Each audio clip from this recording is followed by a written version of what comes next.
Alrighty then, chat room. You know what time it is.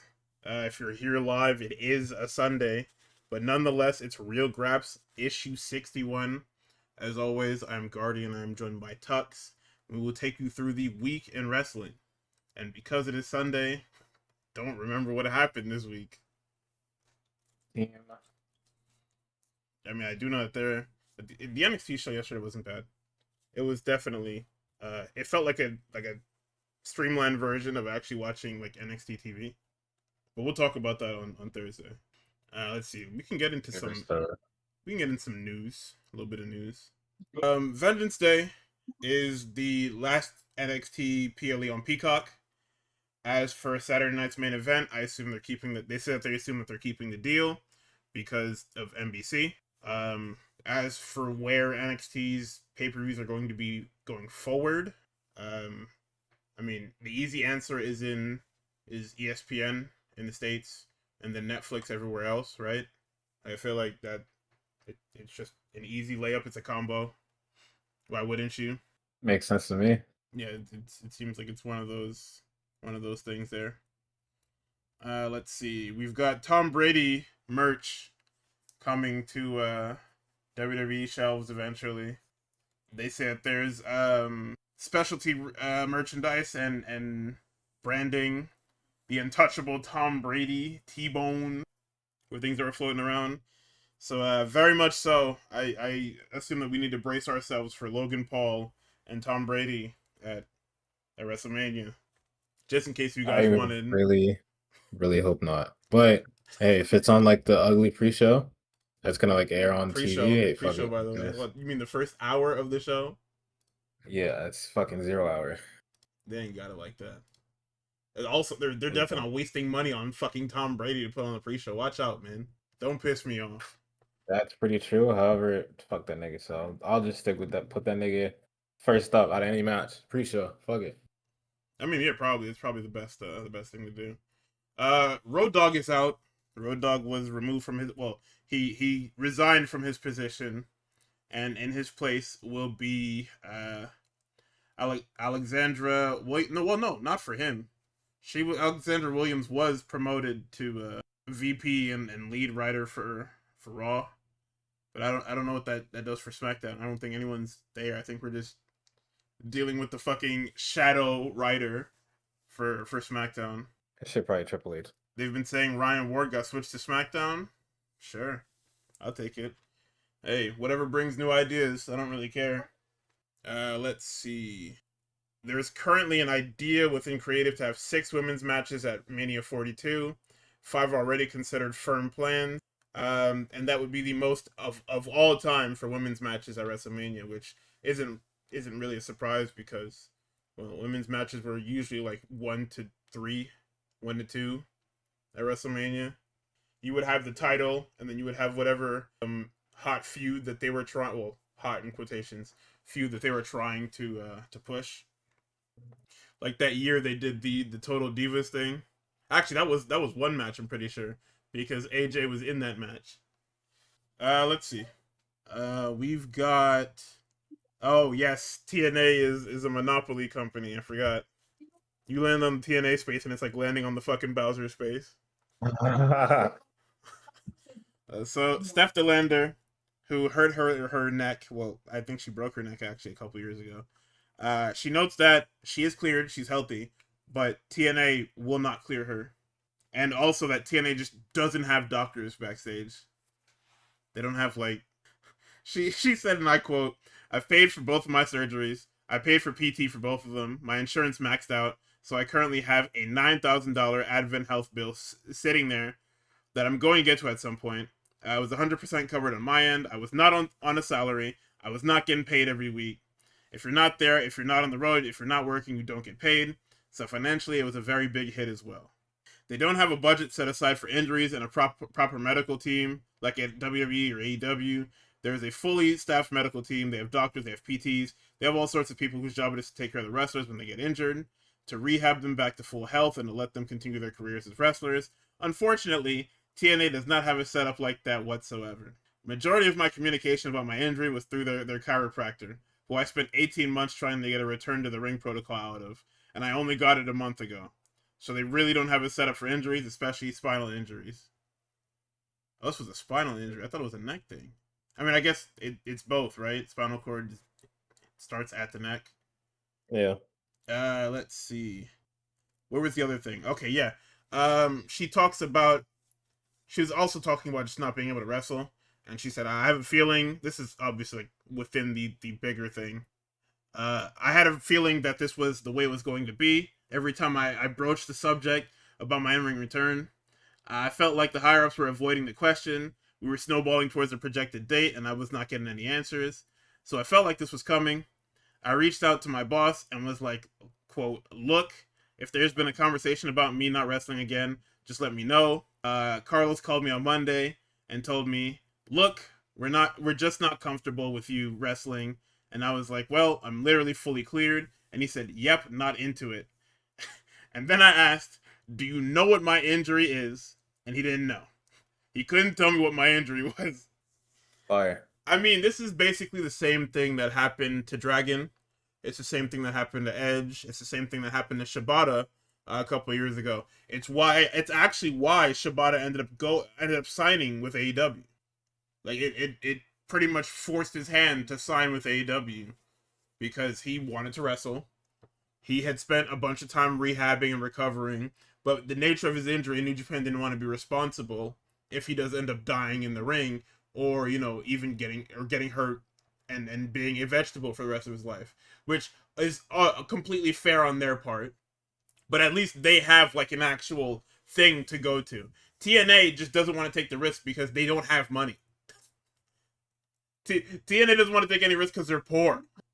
Like, Shoney didn't have anybody to go to talk about, to do any type of protocols because there are no protocols. Like, this is just vintage TNA, where there is He just. said chiropractor. I was like, oh. She was talking to a chiropractor about a fucking spinal injury. Like, what are we doing? Yeah, that TNA never ceases to amaze me. This is very much the TNA that I knew, and to see them still going like that after like 5 different people have exchanged hands on leadership of this company is impressive. Very impressive. No, I know. That's just, it's just very fucking funny. Well, funny, derogatory, of course. Let's see. There is a lot of other stuff that we can talk about. I'm not talking about the Raquel Rodriguez thing because nobody wants to hear that. WWE's plans for Gunther at Mania are reportedly undetermined. The 3 options are Obafemi, Rey Mysterio, or Brock Lesnar. I assume the latter 2 are retirement angles, even though we only have 6 weeks to build to that. Oh, Rey Mysterio, come on down. No, I don't think that's happening. Because I think he wants to be retired by his son. True. I think it would make more sense if Dominic is the one to retire Rey. Like, don't get me wrong, it's nothing to do with Gunther. It's more so about the sentimental value of having a retirement match with your son versus with Gunther, who once again is a great talent, but it doesn't mean anything. Like, now that his son is here, it makes perfect sense. It's why they've been running this angle for as long as they fucking could, of them not being cordial.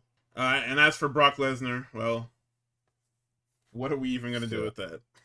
Nobody's trying to watch that. I don't think that's like selling any. It's insane that we don't know any matches for WrestleMania besides like the given title matches.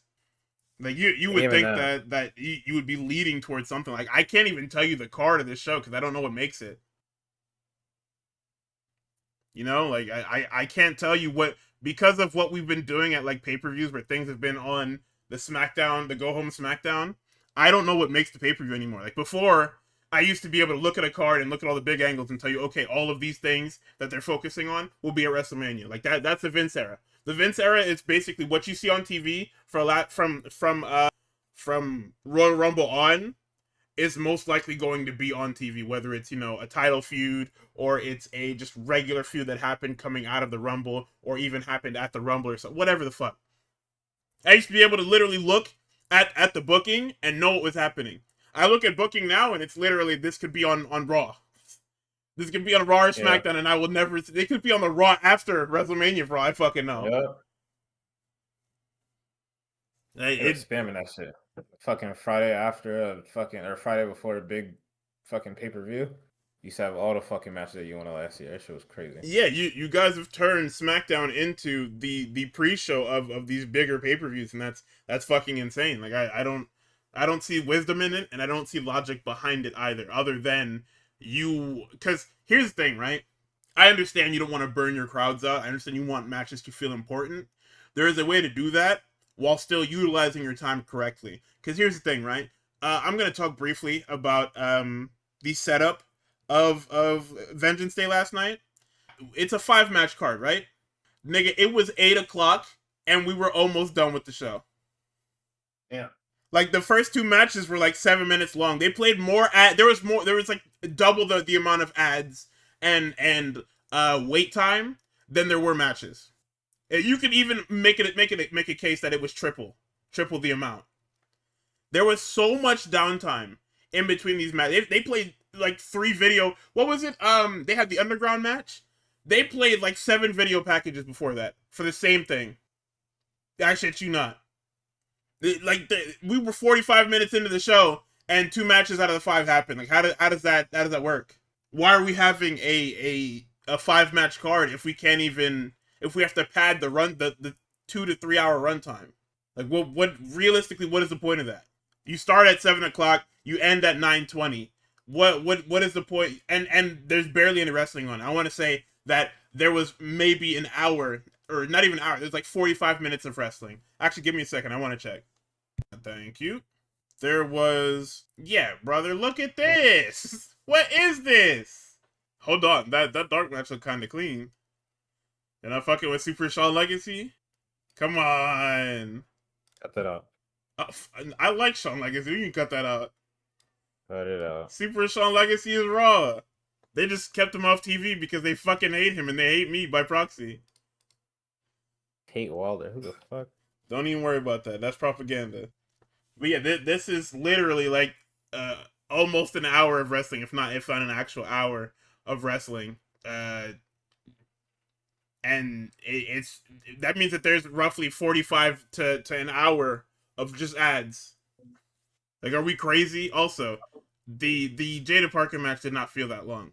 It felt very short. The Dion Lennox match was definitely very short. The Underground match definitely felt very, like, all these matches that went sub 10 minutes felt very short as well with what they were doing. But yeah, I mean, to tie this back into what I was saying, for wrestle, yeah, usually cage matches bell to bell. So for the actual, it's probably maybe like 14 minutes, if you or like 12 minutes if you count all of the gaga in between.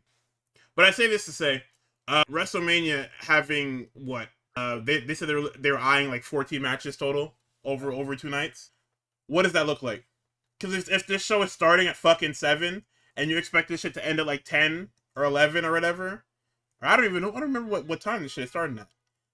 It start like the pre-show start at 6, right, or some shit like that, or whatever they got going on.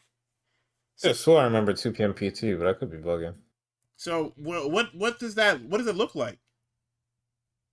Because if you're just gonna have people sitting in their fucking houses or sitting in the arena doing nothing for like 2 collective hours over 48 hours, it's crazy. Don't worry, them entrances will be long enough. Ew, nigga. What the fuck? I wish I could tell you, man. Like I don't know what this era of WWE is. It's obviously like there's too many positives for it not to be better overall. But in terms of like presentation and actual wrestling, like actual putting the cards together, it just doesn't make any sense. Like SmackDown feuds just don't make the pay-per-views. How is that possible? You made it so they're for real treating it like a B show and not like, I don't even think it's a B show. They're treating that shit technically as fucking something else. Everything Raw makes it most of the time. All that SmackDown shit just gets resolved fucking the day before or the fucking before. SmackDown after. Or if the niggas get bullied enough, you might make it on the like a SummerSlam or something like that, because that's 2 nights too. Yeah, because like you look at all the SmackDown feuds, none of them make the pay-per-views. The last time a SmackDown thing made the pay-per-view, Andrade literally walked out of the company. Yep. Like, I don't know what their problem is, man. Drop this fucking boxing showcase bullshit and go back to making actual wrestling cards, man. You have too many talented people to feature fucking 6 people on the damn shows every month. Or however many matches. It was 5 matches, and it's like probably it's like 11 people, man. Enough. Yeah, Sami Zayn is gonna be a one to watch for the next 6 weeks. I'm very unhappy with his presentation now, and I know I will be unhappy with it going forward. So that's certainly something to. I don't even want to keep an eye out on it. I would much rather do something else. We had a Twitter go back and forth between Jade Cargill and one Rhea Ripley. The internet has reacted in multitude of different ways to it. I'm here to say that my stance on it, as you know, I am always pro wrestling, right? No pun intended. And there is one person in this back and forth that cannot wrestle. Therefore, they should not be saying anything. That's quite literally just it. If you cannot wrestle, you cannot say a fucking word. Just say nothing. Yeah, but it doesn't matter. Today's age. Like, this is so I don't have the tweets exactly, but quite literally, Jade has been going on a tirade. Like, even in the last couple of days, like it's upsetting, man. She basically has been writing in quotations scathing tweets talking about calling Rhea a politician and that she talks to creative, and every black person ever has joined the Jade Cargill slander machine for one reason or another, but majority reason being that they hate Rhea Ripley, which that's not for me to talk about, but it is insane to do what you're doing, right? Like, it very much is nuts to act like what Jade is saying is okay when you know better. Like, other feuds got super personal, yeah, and everybody got reprimanded for that. Like, we're not gonna write. Also, not even about being personal. Like, people bring up that Charlotte Tiffy show all the time, right? That Yeah, that almost sent her was to the obviously fucking depths. bad as well, right? However, there's getting personal and people being like, "Oh, it's fucked up." Maybe you shouldn't have said that. And then there's actually breaking the fourth wall and looking into the camera and being like, "Yes, Rhea Ripley, the character on this fake wrestling show, wins everything on this fake wrestling show." And there are times when, while watching the show, that'll just happen naturally. You know what I'm saying? One nigga will kill the other nigga. Here comes commercial to tell you, yes, those two are on a podcast. They're fine. They're cordial. But for it to come out of the wrestler's own fucking mouth and be like, yes, you're only better than me because all of the matches are scripted in your favor, just isn't something you can or should do. And everybody's gonna be like, oh, I mean, is it true or not? It's not. It's not about whether or not it's true. I don't give a fuck about whether or not Rhea Ripley politics. Honestly, if you're a top star, you kind of have to, right? If you want to protect your Yeah, image, if you want because to protect you'll end up. I keep status. bringing up the fucking Unreal thing. Son really walked in that room and said Gunther should lose to Pat McAfee because they're not expecting it. Bruce Pritchard, Yep. I'll hold you upside down and shake all the fucking money out of your pockets, bitch ass nigga. Yeah. So you have to kind of protect your image, protect anything surrounding your character, or else you're going to look like a fucking dork, right? Here's the thing, right? If she and there's a million different ways anybody can take this, and maybe it's part of her character now of like, oh, creative screwing me over because I don't defend my title. But there's ways to do that within kayfabe, and it's like if you fundamentally can't do like the most basic thing of wrestling and pretend that wrestling is real, you're no better than like a 10-year-old. I'm sorry to tell you. Yeah. I love my black people. And honestly, it really even shouldn't be about this. However, you guys are taking shit seriously in like the entire incorrect way. And you're being obtuse for no fucking reason. Yeah, And then, we're foregoing actual pretense just to fucking agenda post. right. And then, things got messy because Rhea posted on her story about like, we're not friends. I don't fuck with you. I'll just put my head down and get to work. Some wide receiver shit. Or some diva. Well, That say diva, but this shit was raw. I don't care. Okay. That's Okay. the most. That's the ultimate washing your hands clean of some bullshit. Yeah. Fucking black background, white text. Yeah, buddy. Nah, man. Um. Salute to Rhea. Fuck that. I don't even want you What's working with Jade Cargill, so do whatever the fuck you need to do to derail this. so then here comes Buddy Matthews from the couch to repost Rhea's story, and now everybody's like, all right, well, I guess it's not in character. It's kind of out of character. And then she deleted it later. Other people got involved. Chelsea Green, Look at um, my president. Piper Niven. You know what I'm Look at saying? my cabinet member. All Uh, people who have documented foregoings with Jade. and then there are other reports that fucking like Jade's agent was like, hey, listen, this is what happens when you put a fucking type A personality in a locker room, and it's just like, okay. That's literally not it. I listened, sure, man. So I wish them all luck. No spoilers right now. I did not watch. Well, actually, that's for this Thursday, I guess. So, Yeah. from what I heard, that promo coming back was ass, and everybody's like, "Oh my god, Rhea ruined it." When it's like, I Yeah, don't these think Rhea niggas said ruined it. Rhea snitched the teacher and got the fucking. You Yo, guys I think they're hate not people. watching the I show? hate people. I hate people. What? You guys watch? You guys watch Unreal. I don't watch Unreal. You guys should know that these people know everything that's going on.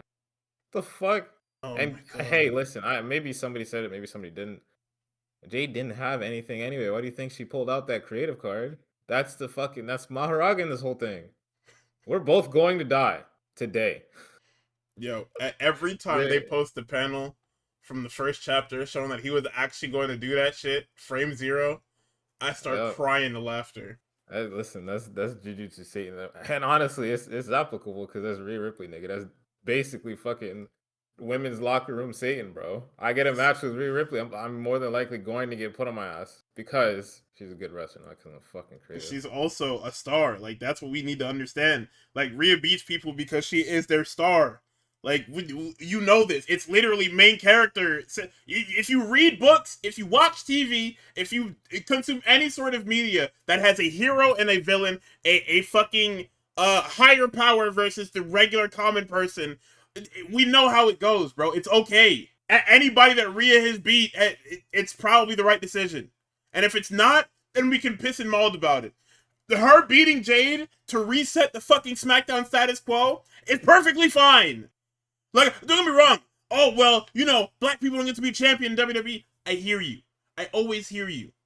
But as it stands right now, we have a black person that does not know how to wrestle as the fucking champion, and it needs to go. Yeah. Like, it's not even about, like, I hear you. I hear everything we're saying. Everybody's making good points. She's not a good wrestler. She cannot be the fucking champion of my goddamn show.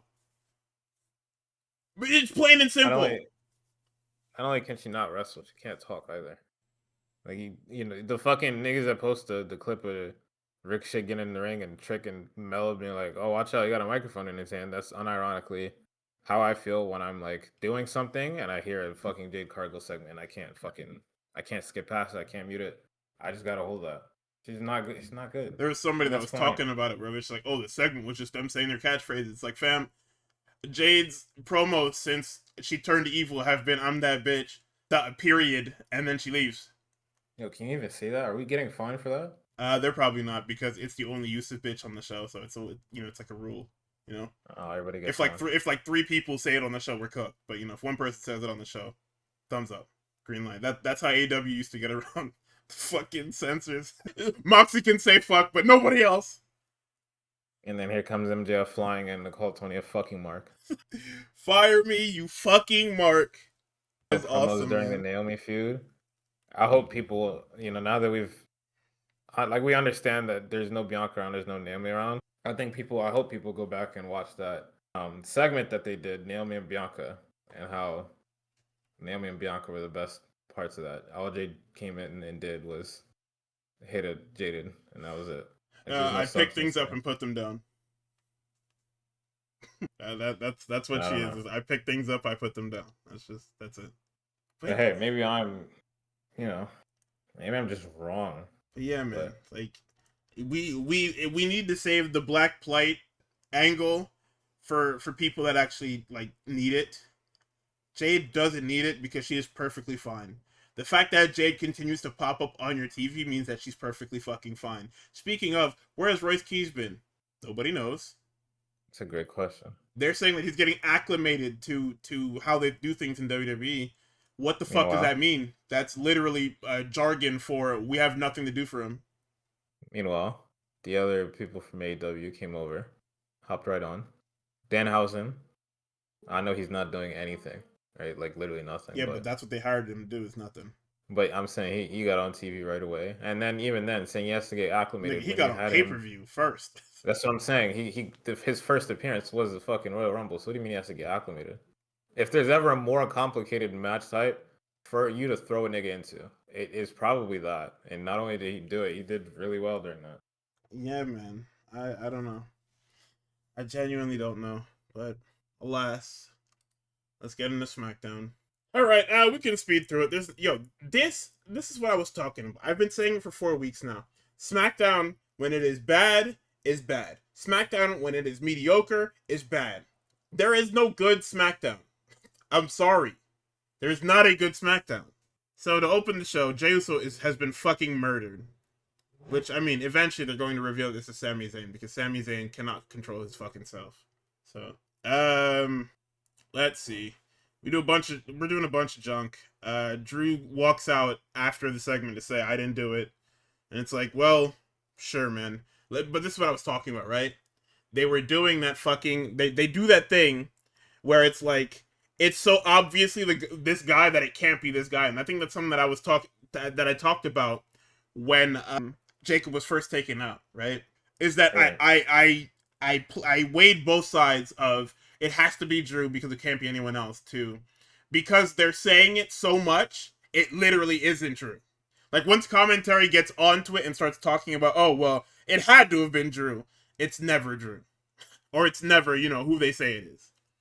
And Sami Zayn's character is literally regressing to 2021. So good luck with that. I love how whenever we turn Sami Zayn evil, it has to be because of conspiracies. Because it's almost like he's just not evil. Like he's a person that you can't take seriously as evil. He has to be a raging schizophrenic. Let's see. And then this opening segment turns into a preview for the Elimination Chamber.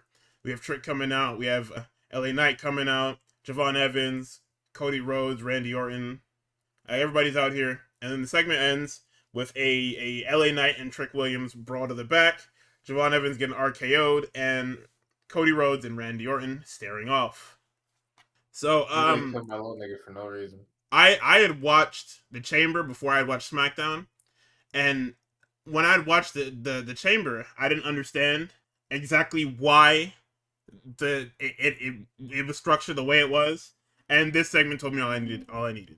I mean, don't get me wrong, like Cody Rhodes and Randy Orton being the thing in the Chamber made perfect sense just from looking at the lineup, but like the way they did it, this segment is kind of needed just to give you just a little bit more context. But yeah, Solo and Uncle Howdy had a very nothing match. Uncle Howdy ends up winning, but he doesn't get the lantern back, even though this was supposed to be for the lantern. He takes it, and then the MFTs hit him over the top of the head and take the lantern. So this lantern match better be on WrestleMania. I don't think so, buddy. Do not waste my fucking time. Solo's been holding onto this lantern since fucking January. Give me the fucking WrestleMania match. I want to see Uncle Hee Haw. I want to see Solo Sikoa, and I want it to be a goddamn whatchamacallit match. A goddamn lights out match for the damn lantern. Give it. Let's see. So the Vision are on SmackDown because, well, Jey Uso's been killed. So they want Logan in the match. Aldis says he'll think about it. Later on, Jacob's like, yo, I want in the match because I need to get to Drew at WrestleMania. He says he'll think about it. Our opening contest, our second contest of the night is Asuka and Tiffany Stratton. Chelsea is quite literally here for no fucking reason. Other than, I guess she has beef with Tiffany Stratton. Oh yeah, I guess, right? Because of her fucking heel, they're like working the thing. Because of her fucking foot. Because she is in a walking boot and she is in the wheelchair. I mean, Oh yes, and it ends up getting changed because Asuka's like, I'm not wrestling before getting in the chamber, so it'll be you and Kyrie, and that's just allowed. Like nobody asks any questions. All this doesn't come out to rectify it. I guess he's getting a match either way, and they're not cheating, so fuck it. He was like, hey, finally, you need to start doing this shit yourselves. Look what they have to do. Yo, worst GM ever, by the way. Yeah, it's pretty bad. That is crazy to just like allow them to run the asylum because it doesn't actually affect any of the things you're doing. Nah, you don't get it. I had to, check up on Yeet Man. I had to make sure Yeet Man was okay. Yeah, whatever, man. But you know what the deal is. Because it's Kyrie, it's a Finley roll. It's a prettiest moonsault ever. We're cooked. We're absolutely fucking cooked. So the Vision walk in, or no, sorry, Aldous walks into his own office, and there's 4 fucking bums in his office, and he says, "What do you guys want? We want the, or no, sorry." He tells them, "Yeah, Logan's got an opportunity for the chamber. He's got to go through Jacob Fatu first." Logan then says, that he can handle WWE's most dangerous werewolf. Huh? Yeah. Come on. Okay. He's trying. A little bit. The Miz gets killed by Obafemi. Mello tries to give Ilya another shot. Ilya says, Ilya's in a suit, which is very un-Ilya-like. And he says, nah, I'm fucking garbage right now, mate. I don't deserve the challenge for the belt. Sami Zayn, you heard that? Hello? Sami Zayn? Hello, Mr. Zayn? Are you listening to the Mad Dragon? He's giving you game right now, and you not listening. About to kill that nigga. That nigga said, when I get back on that horse, I'll be right there. Now you go defend your fucking title. So we get an open challenge. It's fucking Matt Cardona. Apollo Crews came back, and the fucking match you give me, it's Matt Cardona. Nah, that's next week. Don't worry. You niggas fucking hate me, bro. Oh my god, it's not. Spoilers, it's not. I'm a week after. Sorry. Anyway, fucking first 48 for 3. Easily the worst open challenge match in the lineage of the fucking thing. Yeah. But it's not because it was bad. It's fucking boring. It's Matt Cardona, man. Who wants to watch that bullshit? So then we get Jordan Grace and Candice LeRae. Candice gets slimed because Johnny is being fucking annoying. Let's see. Cody walks up to Jacob backstage, says he hopes to see him in the chamber, and then Sami apparates on screen. Cody shakes hands with Sami and he walks off. Then Sami Zayn decides to walk up to Jacob Fatu. We all know what type of nigga Jacob Fatu is, right? We all understand what type the character work, and okay. So he steps up to him. He starts looking away. And the one thing he says is, it's a little convenient that you was at ground zero when Chase was killed.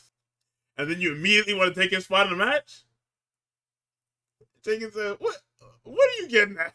Sami said, Drew screwed him out of out of my match. And this obviously sets off Jacob Fatu because he's not dumb. Some of them keep calling him dumb. I mean, he's a little dumb, but he's not that dumb, right? Sami starts boo-hooing in this nigga's ear, and he says, you were given this match on a silver platter. You could win because you fucking suck. You were too garbage to beat Cody Rhodes with help. And then he walks away, and Sami apologizes, and then Jesus Christ, my fucking brain. Jacob walks off, and Sami starts throwing a tantrum again.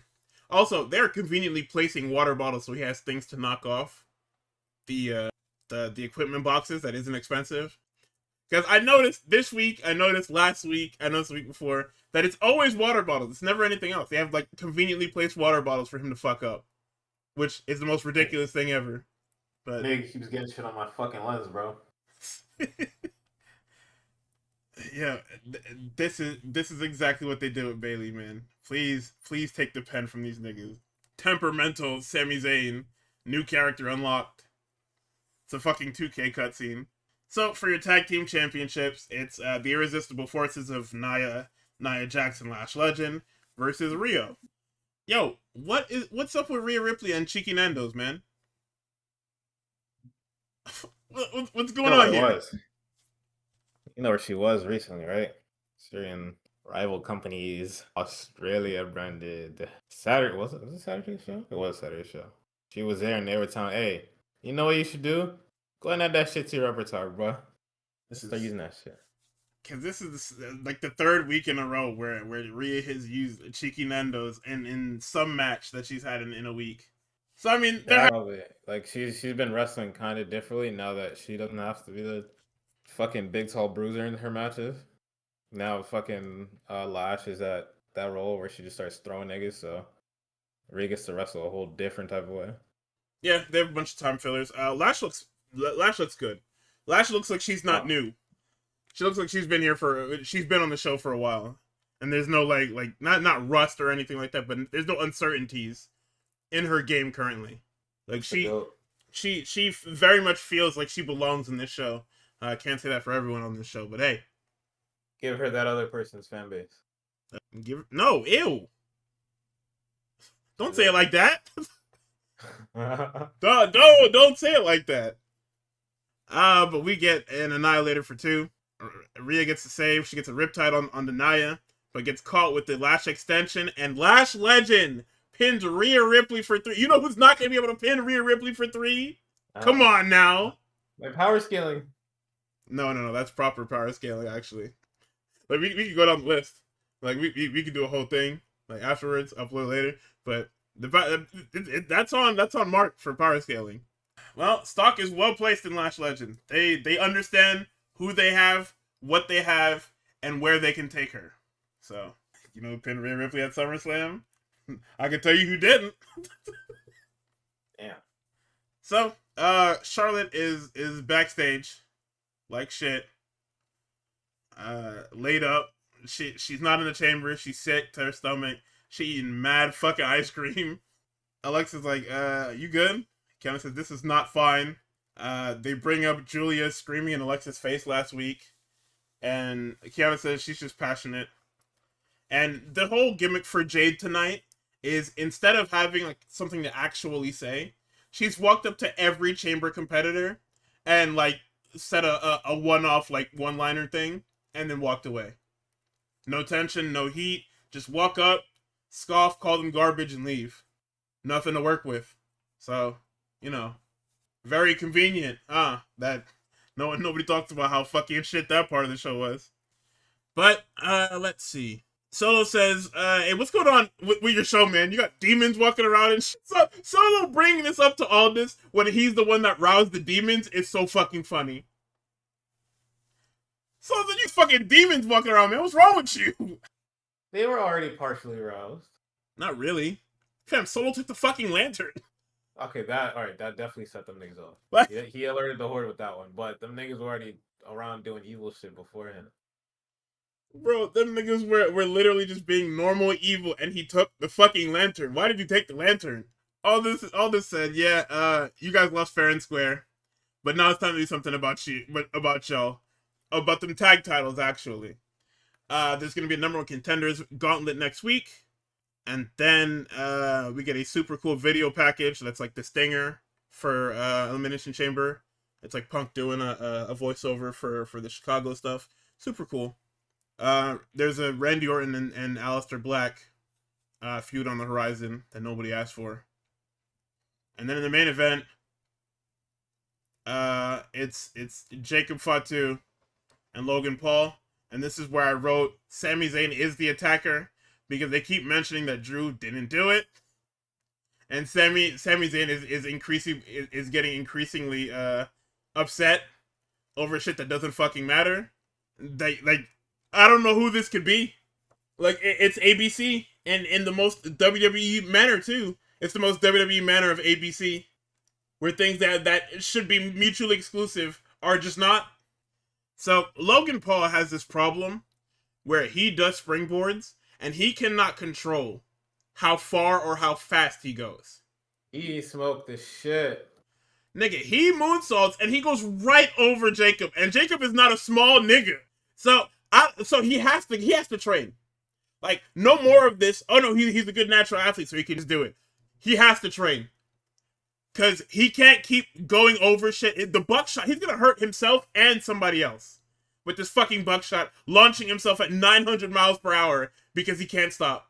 So, a Heyman interference leads to a dick punch, a haymaker, and then the frog splash for 2. The masked man takes out Austin Theory, but he gets punched by Logan Paul unmasked. It's just some NPC. This is where I wrote, okay, how does Logan still win this? Drew McIntyre appears out of literally nowhere to ruin everybody's chances again. And then we get a title to the face. Logan rolls him up, and he's in the chamber.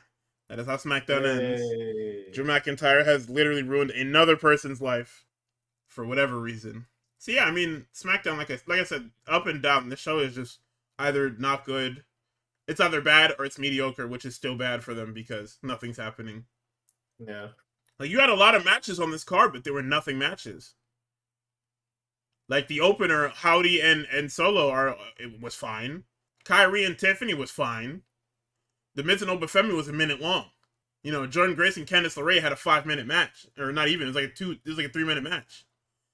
That wasn't even like a real match either. The United States Championship Open Challenge is Matt Cardona. I don't want to watch that. Yep. And then you know, the tag match is good. Like, the tag match is solidified.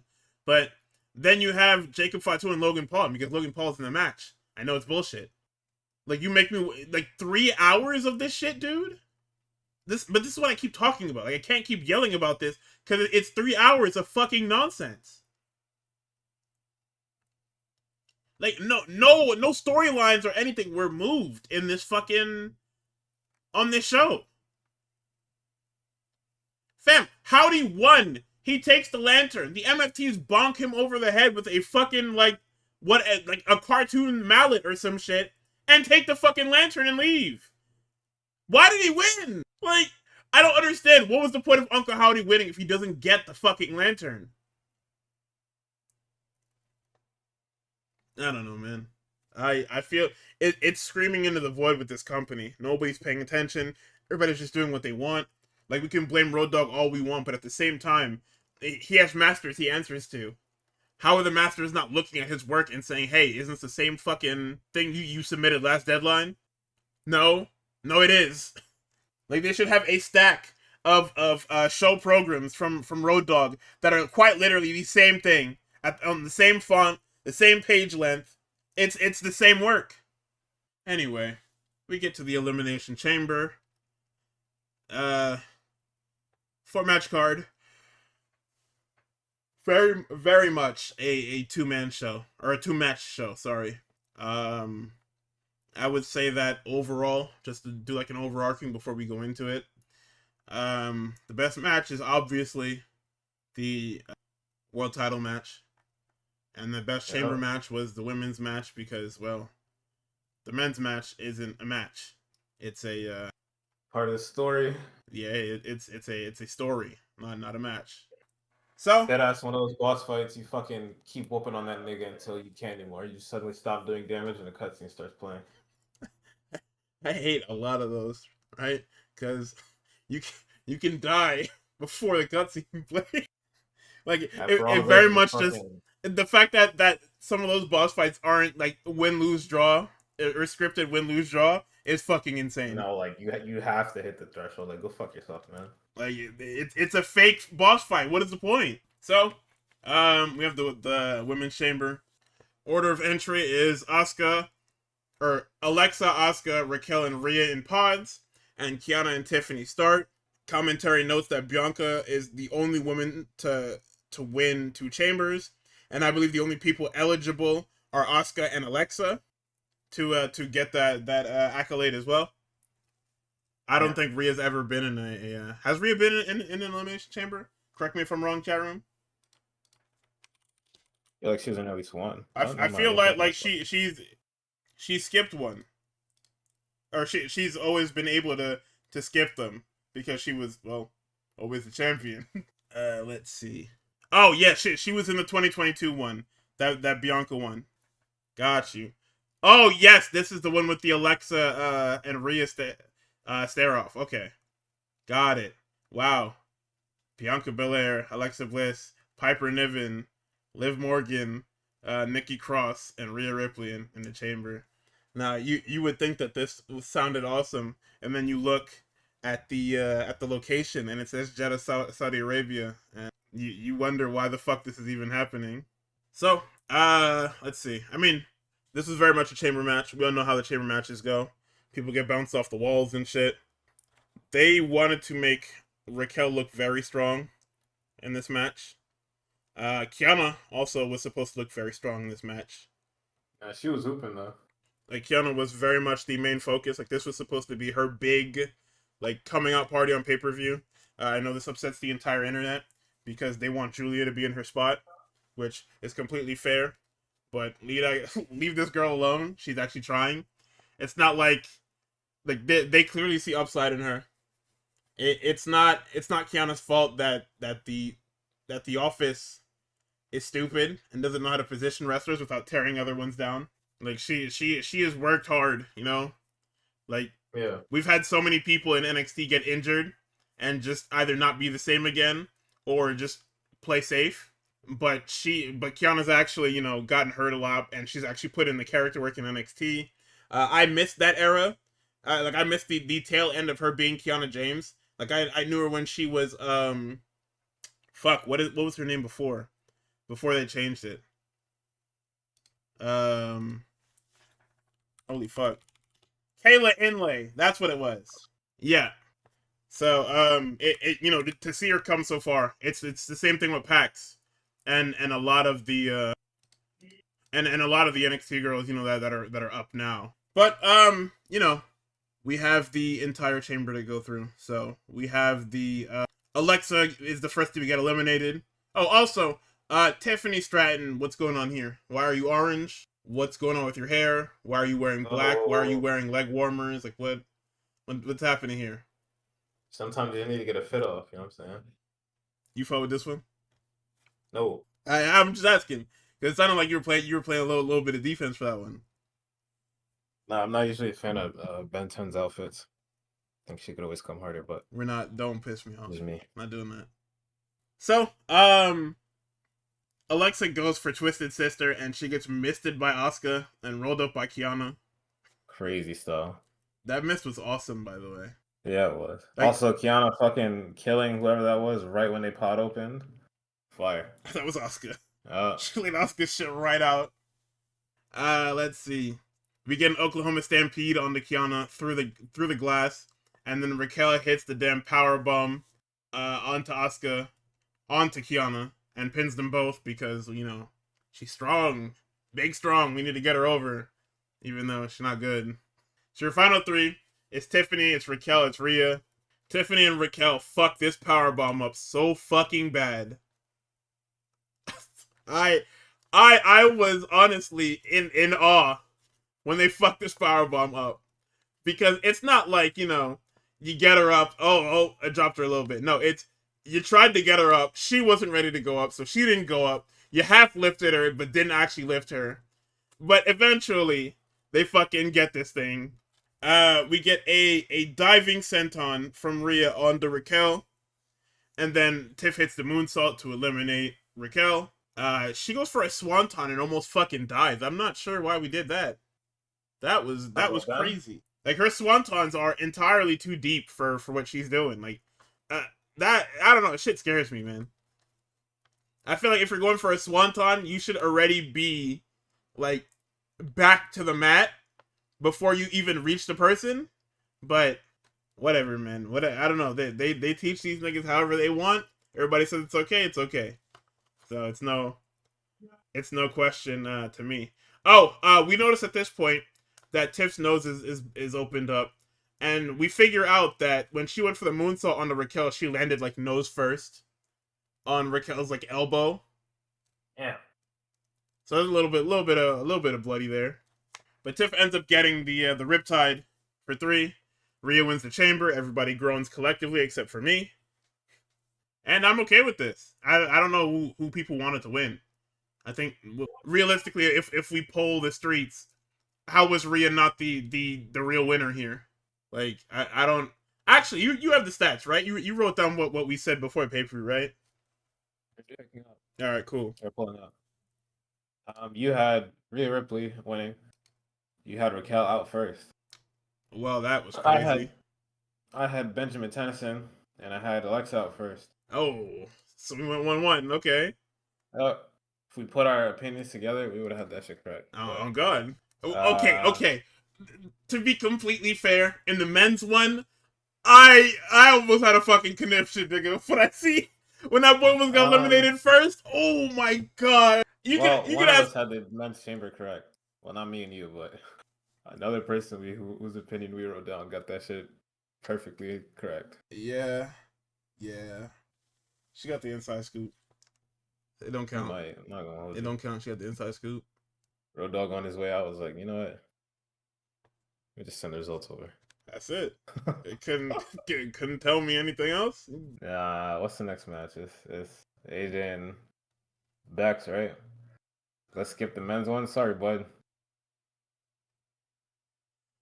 This shit.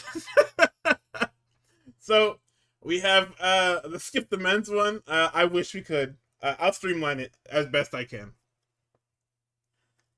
But AJ and Becky. Wow, man. You have anything for this? No. It was certainly a match that happened. Yeah, wow, dude. So what are we gonna do for WrestleMania when we have to defend this belt? She's got more time to polish up. Polish what, nigga? She did what she has. Everything. Okay. So, yeah, there's a lot going on here. I don't really know how to talk about it. The beginning is nothing happening. There's a ref bump. We get the visual tap out. And I'm not sure why we had the visual tap out and the babyface won anyway. Like it's insane that you would run that angle, right? I have no comments. Had to be garbage. I mean, it's both garbage, but also nothing happened. Like there's nothing to say. The match is just very much all right, man. We one of our top guys politic to have his wife come back, and we wanted her because it sells tickets. And I mean, I don't even know if it's politic for her to come back, but either way, I mean, she's back. She's selling tickets. She's selling merch. Everybody loves it, but there's nothing to do here. Becky lost for no reason. Becky's gonna lose again at WrestleMania probably for no reason. Like I don't know. It's too. The problem with this match is had this been anyone else doing all of this, it would have been fine. If this is somebody, it's too convoluted of a match for the people that are in it. And I just mean AJ for the most part, because you have the ref bump with the visual submission, right?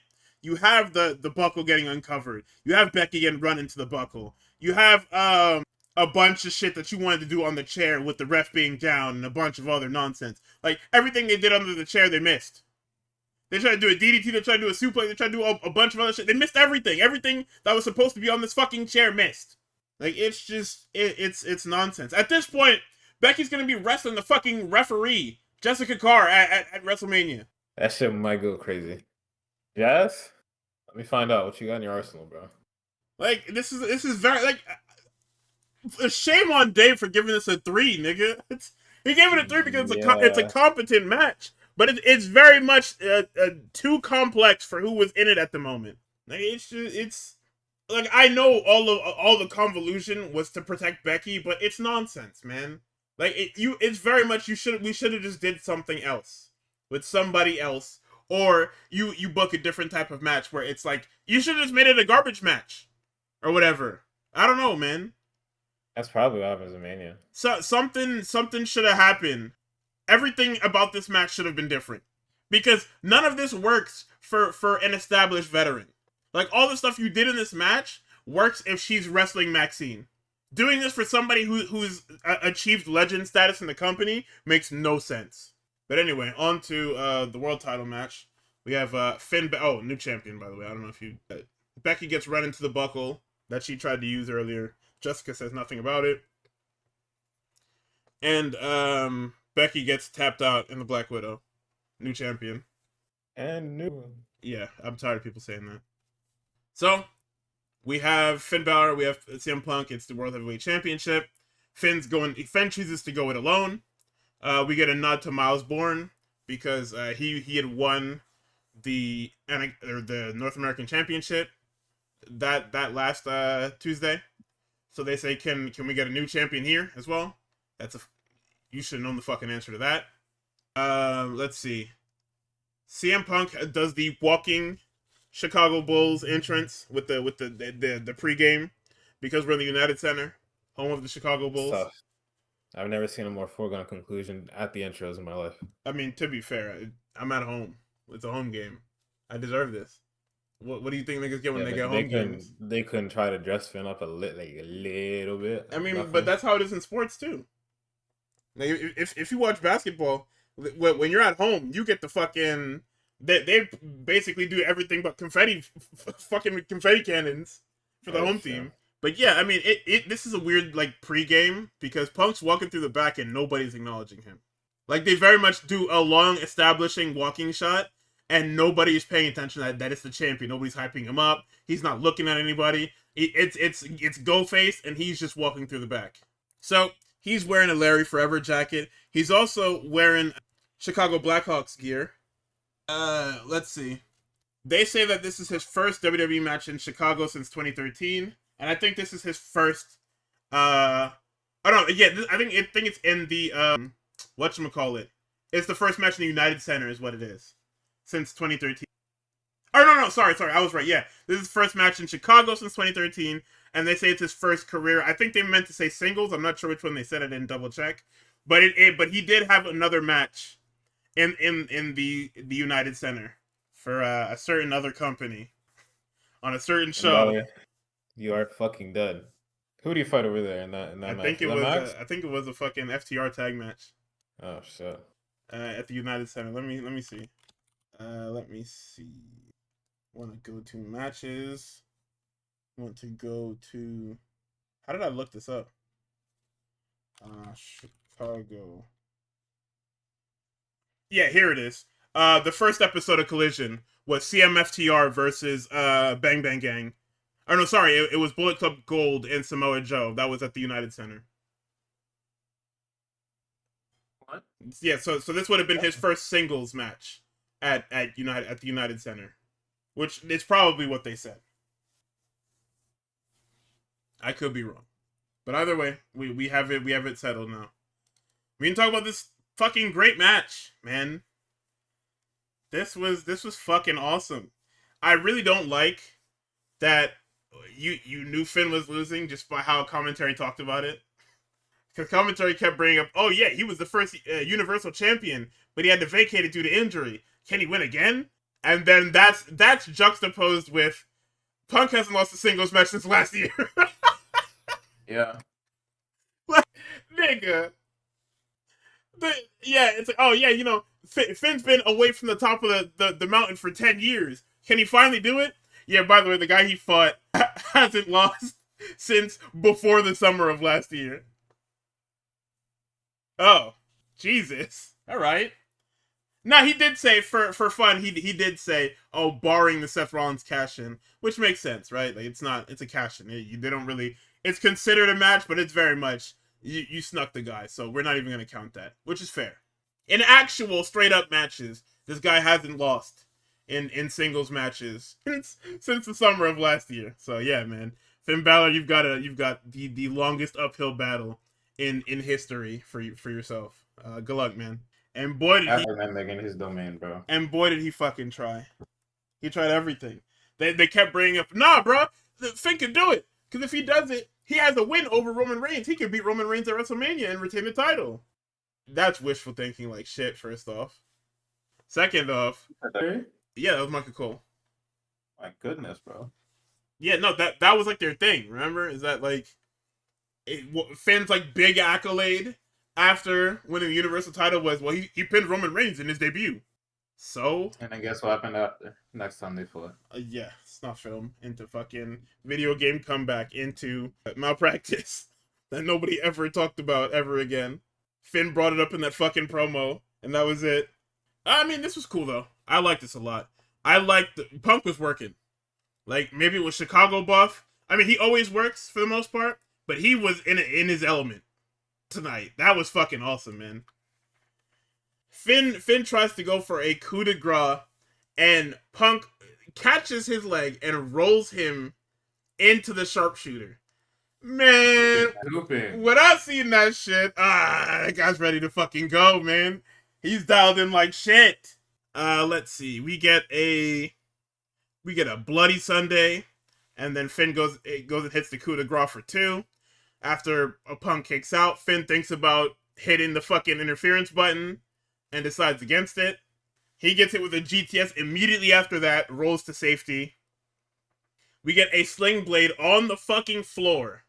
Mr. Punk, you're back. Hello? Hello? Fucking 50-year-old man, hello? You know you gotta go to WrestleMania, right? He gets shotgun drop kick through the barricade. Punk then channels Bryan Danielson, starts stomping this nigga out, and then we get the GTS on to Finn for 3. Finn has been vanquished in Chicago. He could not accomplish what he said he was out to do. They handshake. They share some words. The champ poses with his newly crowned Intercontinental Championship, or newly crowned Intercontinental Champion wife, AJ Lee. And then Danhausen comes out. Yay! Yeah, Danhausen was in the box, if you didn't know by now. People were really mad. Yeah, people were sick to their fucking stomachs. They thought they were getting Chris Jericho. Which, how many times do we have to tell you guys? In multiple different ways that he's not leaving AEW yet, if at all. Man, you know, Dave Meltzer don't know what he's talking about. Sean Ross Sapp don't know what he's talking about. Yeah, they're right about, well, I guess both of those guys, because fuck. I mean, what a week those two have had. More so on Sean Ross Sapp, but that guy's moving like he's Suge Knight, man. I mean, when you have no actual credible journalists in wrestling, you kind of can. Like, if it doesn't come out in a Fightful report, niggas, for the most part, don't take it serious at all. So, what about PW Insider? Hate that fucking guy. I hate Corey Hayes, too, just to let things be clear. Fucking... All them niggas suck, bro. The fucking Ball Liquor Awards. Let's see. After Danhausen, we get the Men's Chamber. Yeah, man. This was certainly a match. Do we even need to talk about anything? Like, I guess we could talk about... I mean, the entrance order was Trick Williams out first, LA Knight, Logan Paul, Randy Orton, and then Cody and Javon to start. Let's see. Michael Cole notes that there isn't an ounce of fear in Trick Williams' demeanor, even though this is his first time in the chamber. Wade says that he is not normal. Gang, he's Teflon, and he's been on the fucking show for what, 3 weeks? Yep. How are you Teflon in 3 weeks? It's the fact that he had his character so refined at the end of his NXT run is insane. Definitely helped, because that's the thing that they were missing on SmackDown. Niggas didn't have any fucking heels that weren't complete dorks. I mean, whose fault is that? You beat them all. Your top heel was a fucking Scooby-Doo villain. Yeah. And it just so happens that fucking Trick Williams only suffers from aura loss in increments of single digits. Meanwhile, he's gaining them by the fucking hundreds. Yeah, and they all come at the cost of Sami Zayn. Fuck, man, because, like, why would you even introduce that and then not lead to that being, like, saying, like, all right, I have to humble this fucking child, bro. Nigga, if they wrestle now, Sami gonna get his ass beat to shit. I mean, yeah, because he's, ever since that first promo battle they had, Sami Zayn has just fucking, the stock's from the dumpster. Man. He's a loser. He's lost. You like Sami Zayn? Sami Zayn is a loser. Why do you like a loser? Like, it's just... He's not hands in this company, but, eh. This shit is fucking awesome, man. Alright, well, this happened in the women's match earlier, and I didn't bring it up, but we are very much Half-Speed Jones here. Like, everybody's taking it easy, we're having a good time, we're having fun. When Javon comes out, he screams into the camera, "I'm nervous." I'm nervous. I'm nervous. And he has the longest entrance of everyone in the chamber. He's in the crowd for fucking a minute and a half. He climbs every pod. They tell him to get in the ring. Get down from there, nigga. Like he's having an amazing fucking time, and I'm happy for him.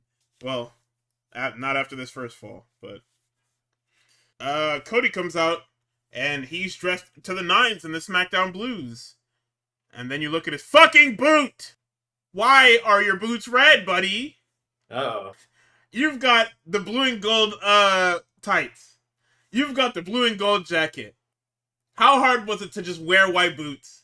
Why do they have to have the fucking like American flag thing on there? I love my country so much. We talked about this last week about his wife going, he does not go anywhere without wearing this stupid ass American flag hat. It's just, you mad about those boots, but not the damn custom tape. The tape is irrelevant. Do not bring the tape up. The tape is woke nonsense. So the boys start. They go half speed, like I said, because Cody's going the distance, and if he doesn't tell Javon to go half speed, he's gonna get blown up before the fucking match even actually starts. So, Trick Williams out third. We get a bit of lore, but everything Trick does is fucking scouted because Javon Evans is smart. This is not a new Trick Williams. This is the same Trick Williams. I've played these games before. You hit with the dumbass too. Got him. And then we get it on commentary. There's so many similarities between Booker and Trick. Okay, man. And then they bring up the whole Booker has basically given everything to Trick's game. And I mean, hey, it helps. It helped. It's amazing because I mean, Trick did have a lot. Like he looked like a star before he was even like wrestling regularly. So, I mean, listen, man. Whatever they needed to do to get him over that line, I'm glad they did it. I wasn't a fan of the Trick and A stuff in NXT, but I think it was because NXT at that point was beneath him. Like that was very much the end game of Trick in NXT was they let him get super stale and then pumped life into him and sent him up to the main roster. I mean, it helped because he learned a lot, but you very much waited for him to get stale before doing anything, which probably shouldn't have happened. It probably should have been a seamless thing, but whatever, man. We get a double bookend on the Javon and Cody. Logan comes out. Everybody chooses to stomp Logan Paul out because they all just don't like him. It has nothing to do with alignments or friendships or anything like that. We all hate Logan Paul, so we stomp him out. They throw this nigga through his own pod, and he hits the craziest. What's the fucking the Joker shit where they sent that nigga flying across the shit? Oh, he fell off his skateboard crazy style, started skidding along the floor. Yeah, man. They threw that nigga through his own pod and he bounced all over every inch of that fucking pod before landing on his ass. But that athleticism to work, bitch ass nigga. Javon hits a springboard Tatsumaki. I'm not sure how he did that. That was crazy. Logan hits the fucking and I quote, trick shot lariat. Okay. No, we're not moving for that one? No, I mean, I see it. Oh, you do? Yeah. Well, LeKnight is here, and he stomps out Logan Big style. He catches Cody with the lariat. He lasers in on Logan Paul because he hates the vision. We end up on the top of the cage, or the top of the pod. LA Knight and Evans throw Logan Paul into the rest of the field. Then Javon gets hit with the fucking BFT because it looks like shit. It looks really bad out there, by the way. Yeah, I mean, because you can't do anything. It's very small. I'm not sure why that was even called, but whatever. You're supposed to get a Super OG cutter off the top. I fucking wish, man. You know how insane that would have looked? That would have been fucking awesome, man. It's dangerous as fuck, but I know he could do it. You sure can. Randy's out last. And then, man, when I seen him back in the LA Knight, my fucking eyes lit up. Because I knew he was going to get hit with that. He was supposed to get hit with that RKO, man. Randy went for that RKO. It's blocked. He hits a DDT. I said, man, fuck. Javon hits a frog splash off of the pod onto Trick. And then Logan Paul, because he is a fucking scumbag, hits the mash driver, but drops Javon directly on top of his fucking head. And I said, wow. Wow. Logan's just such a much better wrestler than the rest of the roster. You're not even a good moves guy. Like that. There's nothing good about you, man. But he's so athletic, man. Yeah, great. So is everybody else in NXT. Michael Cole has to tell me every single Logan Paul match, hey, I don't care what you guys think about Logan Paul's character. He can jump real well and he can do all the moves really, really well. He's taking the wrestling like treading water. Fucking Michael Cole, man. Javon Evans is eliminated. LA Knight tries to do his step up elbow drop and he slips like shit. And everybody tried to say, nah, bruh. It's the ring is slippery. The ropes, bitch. Yeah. you were on the ropes. It had nothing to do with that fucking canvas. You just slipped. Cause ain't nobody else slipped. Oh, Finn slipped earlier. So like I said, you slipped. You slipped so bad you just had to do a little shimmy and then hit your elbow. And Randy rolls away and starts fucking laughing. He's dying of fucking laughter. Nigga's a dickhead, son. Oh, man. But, okay. We then go on to... We hit a BFT to Trick. Then we get a low blow into a roll-up by Logan Paul. He eliminates LA Knight. I was so fucking close. I'm telling you. If they were smart, Orton hits that RKO, we pin LA Knight like a fucking geek, and we just keep moving like nothing happens. Like, eliminating Javon first is so fucking corny, man. I know he's like he's the only one you truly can eliminate first, even though LA Knight is right there. But LA Knight going out first would have been, my narrative would have been so fucking Teflon, man. Oh my god. I'm telling you, when Randy backed up into that nigga, everybody heard me. I was doing nothing but screaming, and then it got blocked, and I said, man, fuck. God damn it. So, of course, now after he eliminates LA Knight, Trick gets hit with the crossroads. Logan throws Cody out, and he takes the pin on Trick. Logan Paul eliminates 3 out of 6 people. If you don't know why this happened, think about it. Who was supposed to be in this match before Logan? And even before that, who was supposed to be in this match, period? This was because they're lazy fucks, they don't change anything. This was supposed to be Braun Breaker. Braun Breaker was supposed to be, and we would have got crazy Braun Breaker shit too. Oh my god, nigga, Javon is getting speared through both sides of that fucking pod, man. He getting speared through that pod. We're getting the damn Frankensteiner. Oh my god, he would have been a fucking problem. But instead I get Logan Paul killing Javon Evans. And then pinning 2 guys that he probably shouldn't be pinning. Yeah, like it was supposed to be Braun Breaker. Then it was supposed to be Bronson Reed. Both guys got hurt. And you're not going to use Austin Theory because Seth doesn't care about Austin Theory. So, let's see. Masked Man climbs into the chamber, but he's caught by security. Pierce unmasks him, and it's another bum. And Trick says, get him the fuck out of there. As Trick is being helped out, another masked man steps in, and it's freaking. A freaking shaped man steps into this fucking elimination chamber and helps Logan Paul be eliminated by Cody Rhodes. Reveals himself to be Seth Rollins, and Fatso cannot shut the fuck up. He is either standing by a camera, or he is just that fucking loud. But he is screaming at the top of his lungs as if he did not know that this was Seth Rollins. It's a guy that's been using the super kick and the fucking stomp. How could this not be Seth Rollins? Oh, well, he was supposed to be injured. Fam, please. Don't make me mad. I can't believe he's back already. Yeah, we get a stare down between the two because there's unfinished business. And after WrestleMania, Cody will be back on Raw.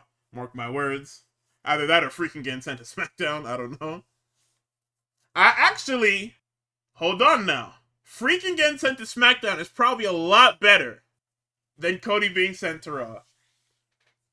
I think so. Because you can just pick up off that shit that they were doing Crown Jewel. It's also a bunch of guys that are new that freaking can match up with instead of just a ones on. I mean, yeah, I know we have Vision lore to do till SummerSlam, so good luck with that, guys. Not sure when any of that is getting resolved, but I'm sure. Do we need stuff on Raw still? Not really, but I mean, Netflix. If Netflix wants the stars, they're gonna have the stars. So nobody can even go to fucking what? No, yeah, nobody gets to move because SmackDown only gets shitters. So you know. Let's see. Because the door is still open, Drew McIntyre runs in and he hits Cody with the title, but Cody dodges a Claymore. Drew hits Glasgow Kiss on him. And then we get an RKO onto McIntyre and a Crossroads. And Drew is blown up like the fucking geek he is. But then we get an RKO onto Cody for 3. Randy is going to WrestleMania. And the reason why this sucks is because, well, not the result, but the match itself, is because there's too much nonsense in it. Like, choosing to do the Seth Rollins thing there, choosing to fucking, whatchamacallit, the Drew McIntyre stuff, it's too much for an Elimination Chamber match. It's a match type that literally is created with the intention of having no interference, and somehow we just leave the fucking door open for people to run into the fucking thing. Yeah. Like I'm just not sure how this is supposed to work. I don't know, man. It's nonsense. It is like pure. What the hell? It is pure nonsense. But on the post show, Drew McIntyre is called out by Aldis, and he says, because you're a fucking scumbag and don't know how to control yourself, you're gonna defend your WWE Championship against Cody Rhodes on SmackDown. And we all know how that went.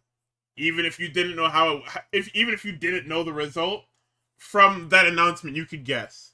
Everyone loved it. Yeah, everybody loved it, alright.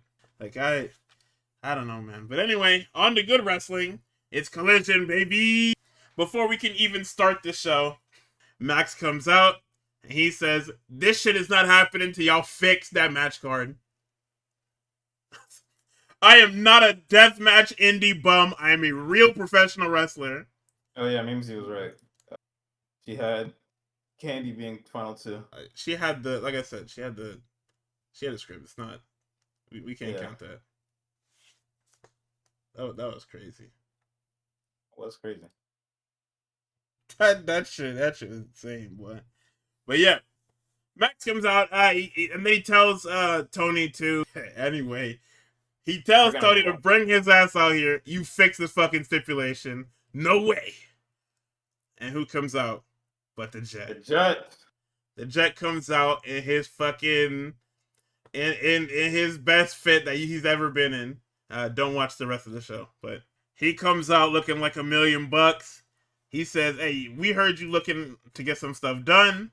Look no further. The Jet been winning, and now he wants a shot." He calls Max a whiner and a crybaby ass bitch. He calls his scarf fake. He says he dresses better than him. He's got more swag than his fat ass head could ever imagine. He says he's more handsome. And then Max calls him an ignorant, arrogant child. Gives him a shot in El Paso this Wednesday. He ends by saying, "You're not the future. You're not even the now. When I'm done with you, all you'll be is history." Come on, man. We're the best wrestle. Come on, now. We open up with the Death Riders versus the Callis family for the 17th time. The lineups for tonight's Death Riders versus Callis family 8-man tag are as followed. The Death Riders have Claudio, Pac, Garcia, and Yuta. And the Callis family have Alexander, Archer, and Trent, or Beretta and Romero from RPG Vice with Moxie on commentary. These motherfuckers are doing a group workout before the match even starts. Everybody is doing push-ups and shit. Gotta warm up with it. So, we have Archer staring down Marina to start, which is crazy. And then we have, let's see, Claudio starts throwing around Alexander. He faces off with Archer. Commentary asks if Yuta resents Moxley. They ask him that because he's on commentary. And he says, "Hey, listen, You're only as good as your word. He lost, had to get shaved. So we get a Claudio hot tag. Trent gets fucking anti-aired. I don't even know how this happened. Trent flies through the air, immediate Swiss death. Let's see. Claudio brings a chair. Marina gets involved. Marina almost gets the blackout, but she's saved by Yuta with the Busaiku knee. They hit the fastball special for 2. And then we get a Busaiku knee onto Rocky for 3. And Takeshita comes out and they're brawling immediately. We get pull aparts. And then we get to like a standoff, Mexican standoff. Nigga, Claudio has Trent kidnapped in the fucking corner. And as he releases Trent, Takeshita sprints over and starts battling with Moxley again. And we finally get everybody apart. Next up, we got Big Tom. Yes, sir. We got Big Tom and Jay Lethal. Lethal is flanked by the Swirl. Yeah. Hey, at least he's got a contract now. They're paying that nigga fucking pennies on the dollar to show up, do some fucking flips. Hey, and he was taking them. That you could have convinced me that nigga was signed to Ring of Honor, man. Everybody could, man, because what the fuck? That's awesome, though, man. Like, niggas aren't like that. I mean, granted, you don't have the choice to be like that anymore. Where you kind of just... That's like a lot of TNA's guys, by the way. Like, back in the day, TNA had everybody on, like, handshake deals and shit like that, and it was just Ring of Honor and IWA guys just all over their cards, which was cool. So, the last time these guys matched up was in 2015 for the Ring of Honor TV title, and they're having a hard-hitting, good old-fashioned match. Come on now. Both members of the Swirl get killed on the outside. Let's see. Lethal keeps trying to hit the lethal injection, and he keeps getting his head blown off for it. We got Project Champa for 2. The Swirl interfere, and they get dumped to the outside. This motherfucker hits a drop kick to the legs. And then he hops back up. Or no, sorry, he hits he hits a knee. Or he drop kicks the legs. Pops up. I don't know how he did it. I don't know what core strength or what balance you need to do what he did. And then he hits 2 knees for 3. The Inspiration are here, and they're gonna get killed by the Brawling Birds and Dynamite. Clark Connors video package. I hate Clark Connors, man. I really do. Look at me. I'm Clark Connors. My girlfriend is pretty. I'm a good wrestler, and I'm fucking hot. Look at me. Stupid ass fucking Clark Connors. Many such cases, unfortunately. Hate that fucking guy. Let's see. The Brawling Birds get a tune-up match. They destroy Gypsy Mac and Tyra Rusame. This shit runs Is she long. allowed to have that name? Yes. Nobody's gonna say anything. We're not doing that. Yo, there's a shot in this segment where they show the table. Nigga, Nigel is not even sitting at the table. Like, he's sitting off to the side. What the fuck happened? Yeah. So, it looks like there's another $200,000 tag match. This time it's featuring the Swirl, Private Party, the Outrunners, and the original tag team of LFI, Roosh and Dralistico. They're both back from injury. Then we get Protocada. Hold on. Come on. That's my favorite tag team. I love Protocada. Whoa. Oh, my fault. I was supposed to lie about that one? Yes. That's crazy. Yo, they was calling Kyle Fletcher a slut on Twitter. They say he had Mark Davis, he got Takeshita, he got fucking Okada. And he's not picking neither. Are they wrong? My hands are up. Okay. My hands are up, man. So, Callis is out with the boys. Daniels is out with Top Flight. Shivani asks Callis about Takeshita being hazed by Okada. Callis says it happens all the time in Japan. Maybe Takeshita is fucking soft because he's been in America too long. This bald nigga is fucking evil. Yo. Saying that a hazing is completely fine because it happens all the time. And this nigga is pussy because he can't handle it. It's so fucking funny. Oh my god, man. So, we get a DDT onto Dante Martin on the outside, and Fletcher kisses Callis on the top of his head and hugs him. And Top Flight is giving Protocol a real hard time, and that's more so because they want to emphasize that they're not a perfect tag team. Like, yeah, they're two singles guys, and they're two of the top singles guys in the company, but they're not a tag team, which Top Flight has been a tag team since AEW's inception, basically. Right. And it's much better. This one makes more sense than Takeshita and Okada versus the Acclaimed, because, well, this is an actual tag team. This isn't the Acclaimed falling into muscle memory and just happening to give two of the top guys a hard time. Remember, I'm pretty sure Takeshita was IWGP champion in that match too. That's so crazy to think about. Max Caster and fucking Anthony Bowens giving you a hard time. Why do you think Yoda Suji pissed like he is? Yeah, I don't blame him. Like, what niggas are doing with my title, man? Fuck them niggas. Anyway, we got the actual belt back, so fuck that. Let's see. We get the Flash Kick, we get the Brain Buster. Fletcher says they're an unstoppable tag team on the mic. This prompts Mike Bailey, and for whatever reason, Kevin Knight has changed into this stupid ass fucking Jet Set Rodeo t-shirt, tank top, and he looks shit. They want a trios match against the Callis family. So, or no, sorry, they want a tag team match against the Callis family, I'm pretty sure. I think it ends up being the trios titles match or whatever. It does. So we get Darby and Orange versus the War Dogs, a little video package, and then Tony Storm beats the shit out of Zeta Steel. Marina brawls with Tony post match. Yuta comes to help, and then she strips Yuta's fucking hat off, and he runs for the hills. Bowens wants to join the Ops, and Hook says, "Yeah, no, man, it's the fucking Vince Staples shit I've been talking about all day. Your mom raised a good boy. You are a bitch, and that's okay." That's fucking that is a very funny segment, man. Is Hook going, "Nah, man, you're valid, but you're not ready for this life." Which is crazy because it's Hook, but hey. So we get Stat and Rosa versus Sisters of Sin. You know what this is. We don't got to talk about it, man. My nigga, you are a bitch, and that's okay. Tekla comes out post match, says she sees two dumb bitches. Tells Stat to tell Rosa how it feels to match up with her. She doesn't fight to win, she fights to kill. And she calls them the past of the women's division, and it belongs to her now. And the division is now toxic. In our main event, we've got Andrade and Ishii. Come on now.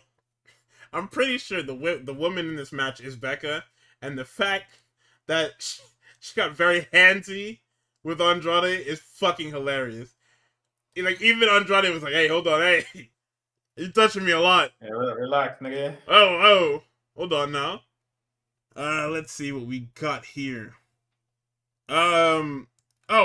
So commentary. I'm not sure what the fuck is up with Callis and Nigel, but they keep fucking with Shivani. Like, Callis says, "Oh yeah, Andrade looks like he should be on a horse in a telenovela commercial." I just said, "Yeah, that's Shivani's shit, man."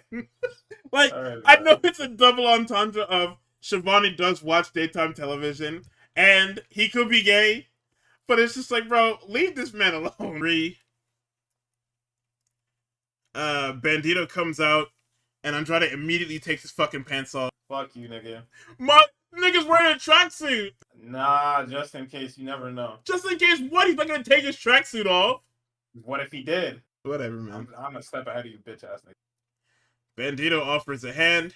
Andrade spits in his hand, and then Bandito takes aim, and then as the show fades to black. That was insane. Why did he spit in this nigga's hand? The dickhead, man. Well, we're back to fucking Candyland. So, we got a recap of the Chamber. Fatso's here to waste my time. Yay! I hate Seth Rollins. I hate his song. He stole the idea of the Vision from him. He stole the idea of the Shield. He calls him Mr. Lynch. Says the next time that they see Seth Rollins, they're going to stomp him out. Theory says he and Seth go all the way back. Logan calls him a scumbag. Then gloats that he eliminated 3 people in the Chamber. The last man to do so was Brock Lesnar. And he said the last man to do that was Brock Lesnar. That's the company I keep. Hey, buddy. Hey, whoa. That's my OG. You getting teed up for that. That was crazy. No way. That's not what we say. You know, they got your mans. They got your mans on camera, too. The nigga you be hanging with. Yo. Oh, my God. Nah, you have to get teed up for that. That was crazy. That's the company I keep. Whoa, buddy. That was your man. That was your boy. Pierce cuts in. Says, you guys probably attacked Jey Uso. Heyman's like, what the fuck, man? How can you blame us? Because you guys have a history of jumping people, by the way. Heyman says, leave Rollins to me. I will take care of him. He is still not cleared to compete. Then a masked man hops the barricade. Security follows. Another one pulls Logan. A third pulls Theory. And then the fourth one shows up to distract Heyman. And the fifth one is an oddly Seth Rollins-shaped man, who then reveals himself to be Seth Rollins. He hits Heyman in the back with the shield chair. He stomps Heyman out, and then he runs to the crowd. Paramedics and officials come out to help Fatso. And then we see that Heyman's nose is bloodied. And backstage, Logan and Theory are trying to check on Fatso. An SUV pulls up, and it's fucking Jimbo. Jimbo takes both these niggas out, and then we reveal that LA Knight is driving the fucking ambulance. Yep. What is happening? Tag match incoming. Probably didn't put that shit on that night. We get Gunther and Dragon Lee. Dragon Lee attacks Gunther pre-match. He gets back body dropped into the timekeeper area, and then he starts whooping his ass. Like, Dragon Lee fights back. Corey Graves then says that Gunther hit him with what looks like an Emerald Flosion-esque move. I said, all right, buddy, thank you. That's okay. Gunther hits the dirtiest powerbomb anybody has ever seen. But then he pulls Dragon Lee up. Powerbomb under the apron, powerbomb under the table. Commentary is calling for the ref to check on Dragon Lee. Then they're calling for commentary to fucking... they're calling for the ref to count him out for his own safety. Nigga, Gunther goes outside and gets hit with the code red for no fucking reason. Then he gets hit with the suicide dive for no reason. Then he gets hit with Destino on the floor for no reason. Now he has to beat the fucking count. And at this point, this is what I wrote. What the fuck is this match? Is this a Gunther tune-up or is this a Dragon Lee push? What? Like, it's clearly a Dragon Lee push, right? But what the fuck are we doing? Like, I genuinely... What is the scale for this match? Like, this is what I keep talking about. Like, how the fuck... If there was a way to heat up Dragon Lee, this was not it. Like, I know everybody says it looks good, but we have to look within the scope of what was happening. The last time we seen Dragon Lee on TV, in a wrestling capacity, he lost the damn tag titles.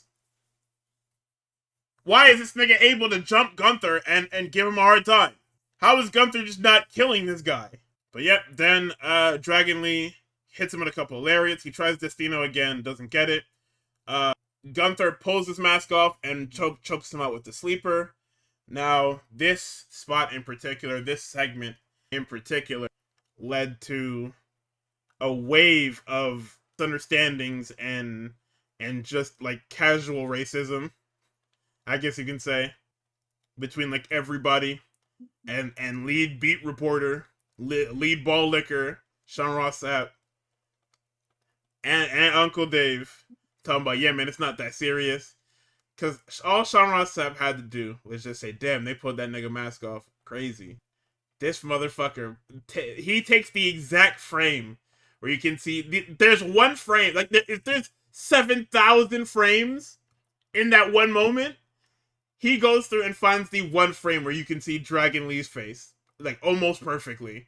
Like, he's wearing face paint and everything, but you can very much see his face. Now, this leads to, obviously, people going, why the fuck would you zoom in on that? Like, you know, normal people saying, why the fuck would you do that? That's not what we do here. It's wrestling. Everybody knows that if a luchador is unmasked, we cut the camera away from him and don't, like, expose their face in any capacity. Sean Ross Sapp says, oh, well, the WWE put it out there for me to do, for me to do this. If you actually watch the clip and it's like in a vacuum, as soon as the mask comes off, WWE tries to cut around even any inkling of seeing his face. Like, the company did not want you to see this nigga's face because they agreed. Oh, well, he agreed to get his mask pulled off. Yeah, because we were supposed to cut away. But because WWE's production is so fucking bad, they didn't cut to an angle where you don't see Dragon Lee at all, which is what leads to this bullshit. And Sean Ross Sapp has spent he has spent almost a calendar week arguing with people on Twitter, sending fucking calling people bitch ass niggas and shit like that over this screenshot. And then here come Uncle Dave, old stupid ass. Like, you get in enough trouble, man. Please, like, you have to sit some things out. No. I have to come to the Sean Ross Sapp defense fucking brigade, bro. Now, Uncle Dave talking about some, man, this shit don't matter. It's okay. It's not a... No, man, it's not okay. Like, it very much is not okay. Like, everything about the angle was designed to not see his face. And Ball Liquor Supreme goes to fucking get the exact frame where you can see this guy's face. Like, it's just... And he refused to take account. Just apologize, dude! Props to Gunther, though, because actually, in motion, that shit is the smoothest fucking cover-up of Nigga, if you only can see it if you pause the video and go frame by frame. Otherwise, Gunther literally has his face damn near covered in the sleeper. Like, come on, bro. What are we talking about? Hooper, bro. Just hoop things. God damn, man. Also, there's not really much insight in the what do you want to talk about between the two of them. I did listen to it. I mean, Gunther really just talks about his upbringing, and Cody decides to be a fucking nerd. Like, Gunther talks about how neighborhoods in Austria are separated by, like, zone number, you know, much like Chicago. Alright. And here comes Cody Rhodes' stupid ass. Oh, it sounds like the Hunger Games. You from Zone 6, huh, nigga? It's you in 21. I see you. It's ridiculous. East Austria Santa, okay. Yeah, like, even fans in Mexico were like, yeah, people get unmasked almost every week. Like, Mystical gets unmasked every week in CMLO, but his face is covered, his face is protected. They mentioned that even the people that post it on Facebook are, like, demonized because respect the art, man. Like, it's just so easy to get, and you want to dominate. Fucking Ball Liquor Supreme, bro. Nothing else for me to say about that nigga. Dave was just stupid, man. Like, it's a nigga that didn't need to say nothing that decided to say something, man. Like, you could have stayed out of there and not been called names and had shit dropped on your head, but you just fucking, it's just nonsense. Either way, Gunther taps him out. I said I don't like it. I would have, I need Gunther to be strong going into whatever the fuck WrestleMania is. I don't need this Dragon Lee nonsense. And I think Rey Mysterio is the pick now. Like, thinking about it now, like, thinking about it in this moment, I thought about it for like 2 seconds. Rey Mysterio is probably the pick, and Dragon Lee is the fucking catalyst. Like, that's how we get to Rey Mysterio. So, I mean, turn that shit off? Well, I mean, it's already on. Can't do anything about it.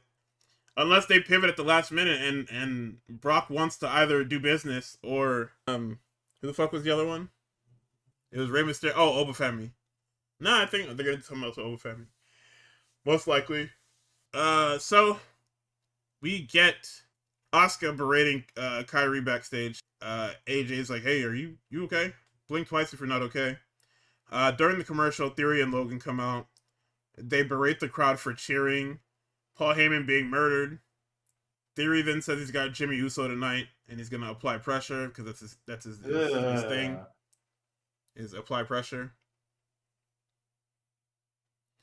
We get an AJ Lee town hall. I'm skipping this. I hate talking about AJ Lee solo segments. Grande Classic decides to walk up to Penta, tells him good luck, and he says he wants the first shot. Then he's confronted by Los Americanos, and Gable is just speaking English. Then Then Americano says, "Oh yeah, we'll have a match at Rey de Reyes," and I'm like, "Oh, that's cool, I guess." But he wants either Rayo or Bravo tonight. Oh fuck! I'm handing it over to you. This is your problem. That's your FC. Nah, don't run now. That's all you. What's up? That's you got this next segment. You know what it is. I actually don't know, homie. Is post Dragon Lee, right? Or is this fucking post Grande Classic and now? Post Grande Classic. Or no, sorry. Oh. Post AJ Lee Town Hall. Your demon got on the mic in a closed space. Right. So, you know what I'm saying? Liv gets up there. She says, yo, I've had to discover myself, I've had to refine myself, I've had to center on what's really important, and what's really important is me. Fuck you, nigga. All right? I had to work for what I had to get, and I'm not gonna be upset just because you were wrestling in fucking mud huts. Do you know what I'm saying? It's a fucking one person. I forget what the other thing that she said that was fucking wowzers, but Flea infested rings. flea infested rings. And all that crazy shit from the early 2000s. She must have just watched Mucha Lucha or something like that. Because what the fuck are you doing? And then after saying that, you know, there were a couple people, more than a couple probably, that went to twitter.com and said, question mark? And then, you know, all the, there are probably a couple more than a few LARPers in there, but a lot of the Hispanic audience of WWE are like, actually, you know, it's okay that I'm Hispanic and it's okay she said that. She's a heel, she's generating heat. And the heat is fucking perpetuating negative stereotypes about Latin American countries. In this climate, well, Latin American and Hispanic countries, I'm gonna do that. Especially in this climate. Except for Spain. We know about Spain and Argentina. Yeah. And it's like, I don't know what her exact upbringings were, but you know, flea infested rings, and I know for a fact she probably did a Consejo Mundial de Lucha Libre show in Arena, Mexico. Nigga, she was like the cornerstone of their franchise, or their franchise for a little bit. And guess what? I can tell you that ring in that arena is not. That shit looks really good. So hey, I mean, listen, if that's the direction she wants to go, where it's just, you know, big prejudice, right? You could also say big racism. I think that applies here. That's fine. It's just, if I'm Raquel Rodriguez, next week I'm gonna be like, hey, bud, what was that about? But she's not. But maybe she doesn't care. She literally doesn't care. So because they were kikiing about it in the fucking clubhouse. So yeah, I'll look away from this, right? As far as me being a representative of Morgan FC, I'm on strike 2 out of 3. First strike was, what was the fucking first strike? Having this fucking mustache freak in the entire goddamn storyline. I understand Steph is more comfortable speaking Spanish than she is English. However, that does not excuse you having this guy. He doesn't have to be anything more than a translator. That ass. He could just stand there and translate, and that's it.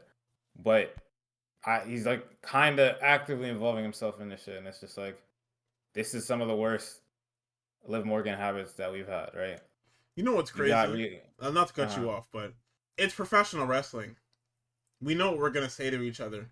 Why don't we just have the foreign talent speak their language and write out their promos, so the person they're talking to knows how to respond? Like Tekken and fucking Street Fighter. Literally like Tekken. where Tekken just has a universal like understanding of fight. Like, I don't know how this hasn't been done yet. Like, it's just so easy to do. Hey, listen, if they start doing that on TV, it's just like how niggas was going, yeah, Rhea speaks Japanese. It's like, yeah, I guess in canon she kind of has to, right? Yeah. It's also like Bailey speaking Japanese, actually. There are people that understand languages and don't speak them, so. In canon, Bailey knows Japanese. Because she was hanging out with the what's the fucking group called? No. The entire group. Damage Control? Yes, Damage Control. My fucking brain, but yeah. But you can go ahead and continue. I just want to bring that up. But yeah, there was a tweet that floated around saying, yeah, Liv's had full creative control for a while now. And so I'm like, all right, well, now this is a pattern of you involving this fucking McNuggets guy in 2 of your really important feuds. And like that Rhea feud was like crucially important. And it's like, yes, he can kickstart and heat that up. But then the fucking, I don't even think that was a blow-off match, but the fucking Bad Blood match being a throwback to Custody of Dominic is crazy. And now he's back and involved in this in a major way, and it's just like, alright, bro. Whatever. Did she say full control? That was some. Either way. They said she's had a hand in her stuff. And everybody said, yeah, that explains why it fucking stinks. She got to start pushing back against that shit. But, right, I'm on strike 2 out of 3. On that third strike, I'm out of here. I'll become a free agent and take my talents elsewhere. Amen. Maybe double down on Julia. I don't fucking know. But oh, my God. Yeah, that was that segment. 9/11s all around. Absolutely. You know what it is. Come on now. So, we get Grande Classic and Rayo. This is fucking ridiculous. Cole says, why is El Grande Americano not wearing... He asked why El Grande Americano isn't wearing red, white, and blue. And then he says that Grande Classic even dances like a Mexican warrior. And Corey said, what the fuck does that mean? Yeah. Then they note that Classic and Americano are going to meet in the Rey de Reyes finals. They note that Rayo is a specialist in the British catch style. Then Cole says it's a bitter end that he ended up in Mexico. So if you didn't know, this is fucking Pete Dunne. We just don't we don't want you to care about this character. He's Pete Dunne, okay? He's Pete Dunne. I love when they do that. Fuck me, man. God damn. So we get a belly to belly off the top, which is a vintage Gableism. Classic tries to unmask Rayo and Bravo. He gets hit with the loaded headbutt. He then goes for his own diving headbutt. Ref is distracted. And Bravo saves Americano, but eventually Classic gets the Chaos Theory suplex for 3. Why is this not just Chad Gable, man? He's wrestling like Chad Gable. He's using all of Chad Gable's moves. Just take the fucking mask off him, man! For the suspense, brother. For the suspense. Dude, this isn't going anywhere. Grande Americano has retroactively been added into this company. He has been here forever now. There has never been 2 El Grande Americanos. Leave it alone, dude. Just put Chad Gable back on TV and take those kids out of gay baby jail. No. I don't give a fuck what they did to Rey Mysterio. Get those kids out of fucking gay baby jail now. Couldn't give a fuck about some Rey Mysterio right now. No! It's a Penta promo. He says all the shit you're supposed to say when you're gonna win. Natalya says that Maxine is sorry. She's sorry she ever allowed her to train in the dungeon. That she ever made her feel that she was good at this. She's gonna tell her the truth. And to take it from a killer who they tried to convince that she was a bimbo. That she's a bimbo trying to convince herself she's a killer. Tells her to go back to making TikToks. And says that hearts don't lie and this is the truth, you don't belong. I said, hold on. Hearts don't lie is rough. That shit is rough and tough. Hold on. It's almost like you should have fucking whatchamacalled it. It's almost like Natalya should have just been Bret Hart. Like, I get so fucking sad because it's just like she's getting slandered because his gimmick looks shit. When in reality, all she had to do is just be like normal. Like just be Natalya, but you're not doing the fucking stupid fun gimmicks. Wrestle good. Like, do your stuff. Like, I don't know how everybody's presentation is just so bad on this show. Everything is a fucking joke. Like, it very much is. They treat it like it's TV. Right? Like, it's a TV show, so we should treat it like TV. No, dude, stop doing that. Like, legitimately stop doing that. Because everything comes off, whatchamacallit. Everything comes off shit. Because you're treating it like it doesn't matter. Like, I don't know, man. I'm just super passionate about this shit. And it's really annoying to see people get given half-assed characters that nobody cares about, and then they just laugh at them when it fails. Like, it's just super annoying. Because you just set people up for failure, and you just don't care. And then you have the nerve to fire people or keep people in catering because things don't work out. Like, how is that fair, dude?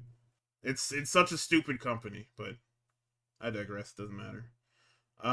Judgment Day Clubhouse. Raquel is patting Liv on the back for being racist as fuck and insensitive. Liv then tells her to challenge AJ for the Intercontinental Championship. Dom walks over and says, "All right, Finn, great. Now you're over losing to Punk. You can help me win. You can help me keep my title." Finn says, "Do it on your own." He says, "I thought you said you were gonna do it on your own." He's like, "Yeah. I just want you guys to be out there to celebrate when I win.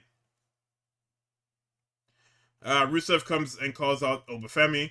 He says it's the Bulgarian lion versus the ruler. This shit is so raw. I mean, he says lion of Bulgaria, but either way, it's raw. I don't care. Let's see.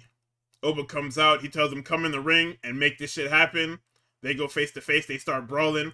Oba gets a choke slam and he lands Rusev over the top. Gee, I wonder who's winning that. Bayley and Lyra are trying to figure out what they are.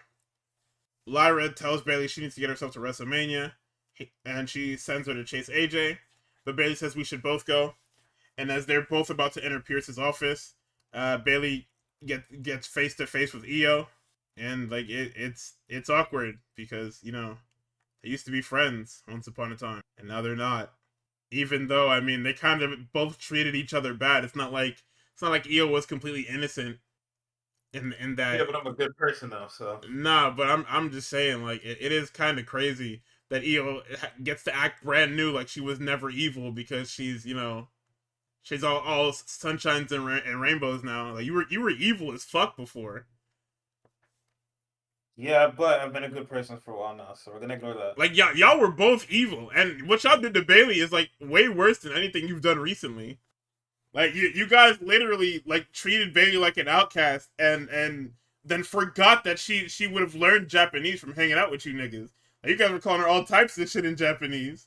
The build for that is so fucking dumb, but I like it because it's just like it very much was. I was the leader of this group, and we kept adding people to this group that didn't fuck with me. Like if you look at Damage Control, it's crazy, right?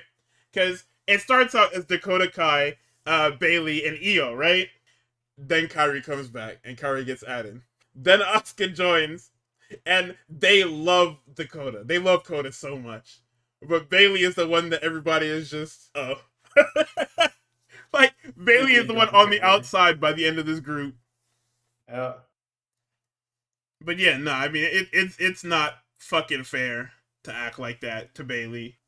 Like, you guys were both awful to each other. It's like I said, y'all were kung fu fighting. Just stay together. But apparently Jeff Teague is at ringside. The entire club 520 guys were at ringside today. So What else? they should have put B-Hen in the ring. Let me see what happened. Then we get Jimmy Uso and Austin Theory. It's boring slop. It's a DQ finish. Jey Uso's music hits. He's back. He uses crutches to beat up the Vision. They hit the 3D on Theory and stare him down.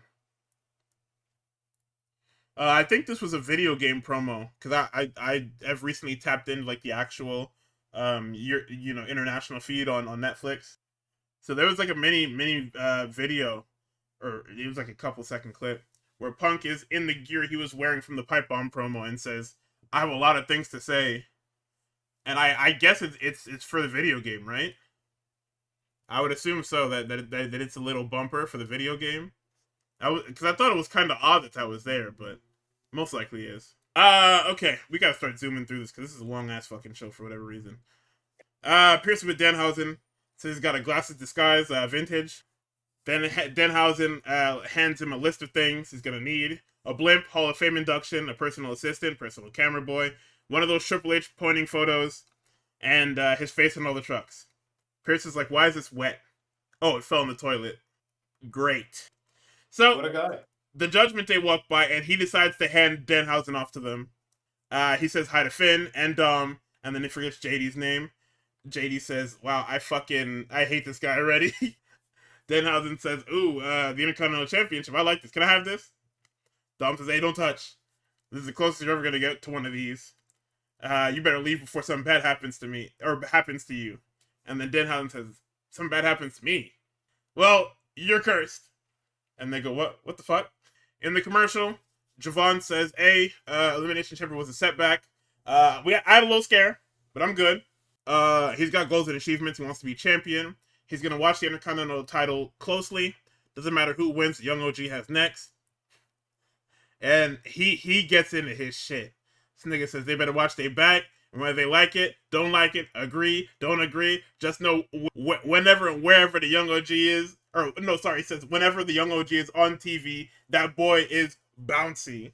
Or That shit was fucking awesome, man. A commercial, by the way, in commercial, but you know, like I know that these are things that they can put on Twitter, and it's very smart. But at the same time, it's just like, as an American viewer, I lose a lot of context on these things because if I don't follow the WWE socials, I miss things like this. And then things happen on TV where it's just like, okay, when did he even talk about this? Like it's just fucking insane, man. But Jackie is with Rio. They talk about losing the tag titles. Says it sucks. Io's been so many different things to her. Hey, what do you mean by that? Hey, hey. She says opponent, tag partner, best friends. Says she wants to thank her for being her friend and pulling her out of a dark situation. Io says she did the same for her, but she won the chamber, and now she needs to show Jade why mommy is always on top. Says she'll be fine here on Raw. She needs to go to SmackDown and handle that business. And then this Friday, she's going to be seeing Jade face-to-face on SmackDown. And come WrestleMania, she'll be the new WWE champion. Bad week for WWE lesbians. Yeah, awful week for everybody involved. I do like that like the both of them are just moving as if Rhea already won the belt. She said, "Yeah, you need to go to SmackDown, handle all that. I'll be fine here on Raw. It's okay."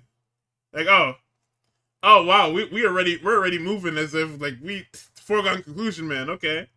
Next week on Raw, we get Lyra, Bailey, Io, Raquel, Asuka, and Ivy in a number one contenders match. It's a gauntlet for the Intercontinental Championship, number one contendership. Then we got Obafemi and Rusev so far. I think the more matches just got announced earlier today, but I'm not going to get into that. Penta and Dominic Mysterio Intercontinental Championship. Dominic is 3-1 versus Penta. Nigga. Bro, they had so many fucking matches on this goddamn show. What the hell? Yeah, I mean, it was weird. They had a decent amount of matches. I mean, granted, a lot of them were just nonsense. Actually, no. It was only like 5. Let's see. We have Gunther and Dragon Lee, Grande Classic, Jimmy and Austin, which didn't really amount to anything, and then this match. Yeah, it was only 4. It was only 4 matches. 3.5 if you want to count the DQ finish. There's just a lot of segments. Like Raw is just Raw and SmackDown are all just like segments. More so Raw than SmackDown, but yeah.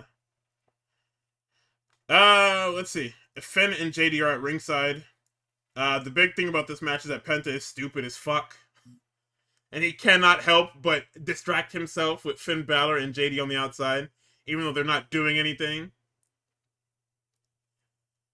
Let's see. We get a Penta driver for a 2.999. The crowd bit so fucking hard, almost deflated themselves after he kicked out. Dom baits Penta into running into the ring post. Dom calls for the ring bell hammer. Finn stops JD because he said he could do it himself. No cheating. Penta once again distracts himself by looking at the niggas who have not even moved from the fucking chairs.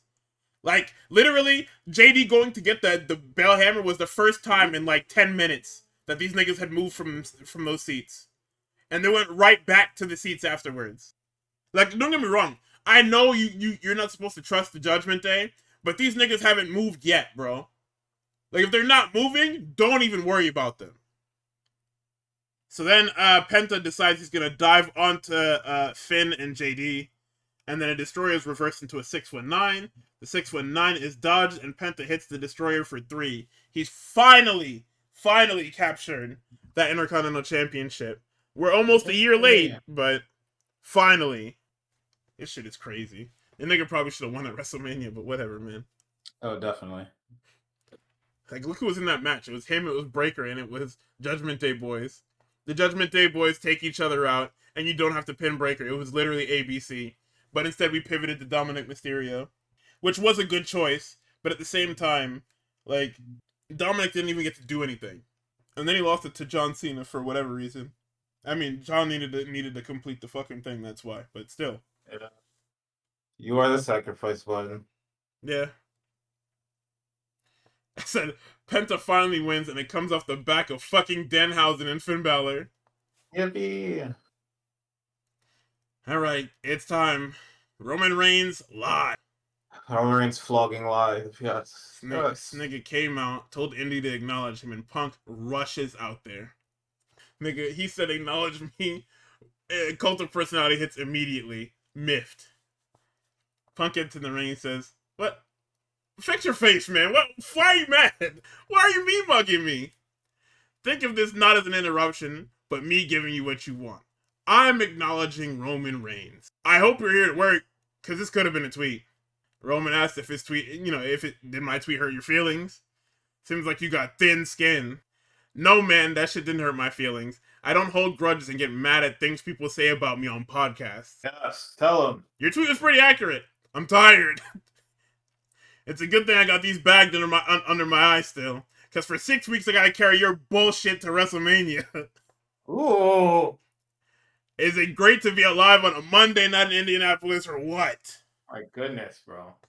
Yo, come on. I told you niggas about this guy, man. Like, it's not an easy night when you gotta work with this fucking guy. And the genius of it is that it's not The Rock, where The Rock is just gonna call you gay or something and niggas just gonna fucking pop for it. Like, it's legitimately a fucking hard time. He says, "We got history here in Indy, don't we? This is where the Shield debuted. This is where I brought you to the dance." Roman, begrudgingly, "You brought the other two, not me." "Okay, we remember things differently. That's fine. Maybe I didn't pick you, but you certainly picked me, didn't you? Now look at him. Now look at us. The main event of WrestleMania. If you ask me, if you ask the fans, I've already won. The last time you and I were face to face in a ring, you told me that you hated me. You hate me? I got you right where I want you. I made you this emotional. You hate me? I'm in your head, as empty as it is. I'm under your skin, and I'm here to tell you, it's translucent. I can see right through you." Roman then says that he's right. He does hate Punk, but this is what you're missing, Phil. And this is where the screen cap of this nigga covering his face comes from. I think I have that picture in here where Punk has his hand over his face. He says, "If you didn't have the title, I'd be indifferent to you. You wouldn't exist. You wouldn't even be on my radar. We brought you here to entertain the 40-year-old virgins, to sell a few t-shirts, to maybe draw a house in Chicago. We didn't bring you here to be champion. That's too much power. That's above your pay grade. We can't trust you, Phil. You're a liar. You lied to all these people, and they believe you. You've got them thinking you're having a good time. You're a locker room leader, that you're making all these towns happily, or you're making all these towns happy, and you're running all these tours happily. You can tweet that out and Instagram that. You're hanging out with my cousins, but we know the truth. You're bitching and moaning back there, and they cannot wait to tell me every time I come around. And that's why you're not fit to be champion. You're not CM Punk. You're just a punk-ass bitch to me. And at Mania, this backup plan, it ends. When I win, the first thing I'm going to do is I'm going to put your punk ass in one of those John Cena retirement tours. We're going to max you out. Make as much money out of you. Then we're going to send you... we're going to make we're going to send you down to NXT, and you're going to teach the next generation to do what they need to do. And the tribal chief is going to smash each and every one of them. Roman goes to leave. Put the Superman shit on the screen, man. Nigga tried to walk past Darkseid. Darkseid grabbed the fuck out that cape. Yeah, where the fuck you think you going, nigga? And he said, "You think you can walk away from me? Were you done? Were you done, Roman? Well, I'm not. And you're gonna listen to everything I'm about to say. You said a bunch of shit, and we're gonna address it all. First of all, we? Who is we? You got some extra Samoan goblins in your pocket I can't see? You're all alone. You're all alone on your bus, your room, your cousins aren't with you. There's no more Shield. You don't even have a wise man anymore. And look at me. I took him away from you. I love moments like this because it illustrates your entire career. You chasing me. I'm the champ. You're in the main event of WrestleMania, not just because you won the Rumble, but because I'm the main event. I'm on Netflix. This is my show. I run things here. I'm in the locker room, hanging out with your cousins, and you're all alone. And you can't get things done when you're by yourself, can you? You hate me? Fair enough. You can hate me all you want. I don't care if you love me. One thing I won't let you do is disrespect me. You're gonna retire me? You're gonna retire CM Punk? Well, brother, you just made the list. Whoa, the list mentioned. You just went from getting beat at WrestleMania, now I'm gonna bury you. And then you won't be all alone anymore. Because I'm gonna bury you next to your father. Yeah. The guy drops the mic and leaves. He holds up the ones, and Roman is clearly, visibly gotten to. Evil ass nigga. Stop playing with my goat, man. Don't piss me the fuck off. God. Niggas talking about Roman torched him. Watch out, man. Do not piss me the fuck off. What did this nigga say? Oh yeah, we're gonna pimp you out and put you in NXT so you can go teach the kids how to wrestle. That's it. Hello. You know, it wouldn't be bad. It's not a bad thing at all. Yo, having this after this promo, if the plans were for Roman to win, just switch it back. Just switch it back, man. God damn it. Nah, this shit was wrong, man. Oh, man. You need Roman to get some fucking material, brother. Yo, if he actually does pull out that Larry line that niggas are telling him to, it's over, bro. It's Drew McIntyre all over again. We're a fucking chronically online loser, man. Nah, it absolutely is. Roman Reigns, when he was talking about creative and all of that, it's nonsense. Yeah. But no, but this is what I was talking about, where it's hard to go on the mic against this old ass man. Nigga just got it, bro. Because he literally just like, I don't know what it is, bro. Like he doesn't, he has a catchphrase with the fucking, is it great to be alive or whatever shit. But this is just a nigga that he pulls on like literally everything. Like he watches, he studies your character, he studies your TV, he studies all of the shit. And that's what he picks at. Like that's the stuff that he picks at.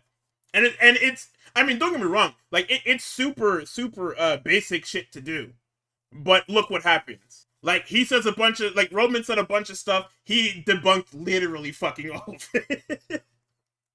And Roman was also just putting up weak ass shots, talking about some, yeah, Jay and Jimmy tell me everything and they don't like you. What? How old are we, bro? Years everywhere. I know that you've been back there bitching and crying. About what, man? I'm the fucking champion. I've been the champion since the damn fall, man. What am I mad about? Oh man. Wow. Niggas was saying that all he's got is calling him Phil, and I was crying. You're not CM Punk, you're just a punk ass bitch to me. Like, bro, what are we doing? Everything you came with was fucking softball to this.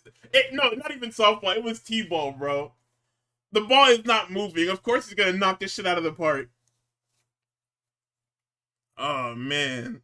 Yeah, it's gonna be a rough couple of weeks for Roman Reigns fans. Oh, jeez. Wow, good luck with that, guys. Nah, and I do like the way that this was structured at the end, with Roman dropping the mic and choosing to walk away. So now he can't defend himself. Because if he still has the mic in his hand, there's no reason for Roman not to talk back. But because he dropped the mic, he's literally stuck in the unskippable cutscene. He cannot skip the unskippable he cannot skip the cutscene because he gave up his right to. Okay, NXT. It's a recap of last week. Miles Bourne comes out. He wants to thank everybody. Ego comes out, says, "Hey, I want my rematch right goddamn now." They both take their jackets off, and it's an impromptu match. They're wrestling in their suits. Let's see. Ego tears the shirt off of Miles Bourne's back. Miles then tries to do the same to Ego, but it doesn't rip. Booker then has the line of the night, and he says, "That shit right there, that's Versace. It don't tear like your shit." Instead, he tears this nigga's pants off. Ego takes Bourne's belt off, throws it to distract the ref, and then uses his own to get a 2 count. And then after pulling his fucking pants off, his shoe comes off with it. Miles uses the fucking shoe after distracting the ref and pins Ego for 3. It was cool. I think the visual of these niggas wrestling in suits was a lot better than anything, though. Let's see. Zarya was asked by Sarah why she attacked Soul. Zarya then says, "If you have to ask, you wouldn't get it." Dark State is waiting for D'Angelo in the parking lot. Stone tells them to go inside. And then D'Angelo pulls up with a tire iron. Blake comes out. She basically cuts an entire promo about how she's a spotlight, and Jada only attacked her because she needs the spotlight because her career hasn't panned out.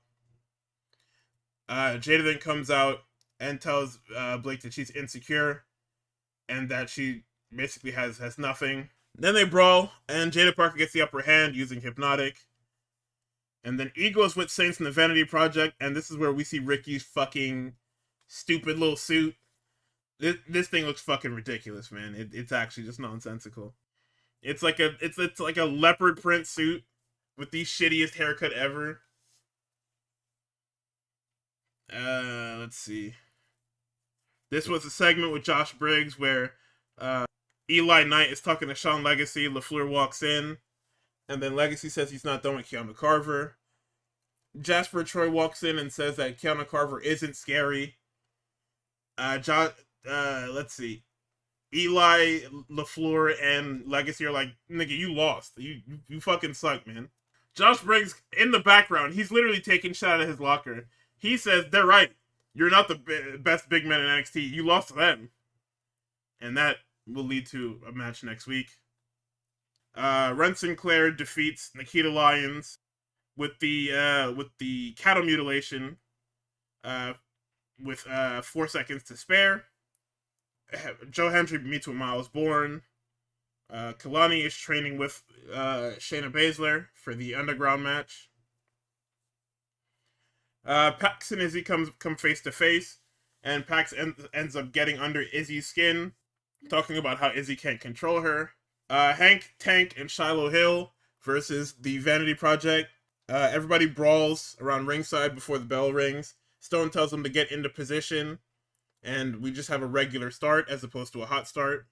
At ringside, Keanu Carver shows up and tells Booker to let Jasper Troy know to keep his name out of his mouth.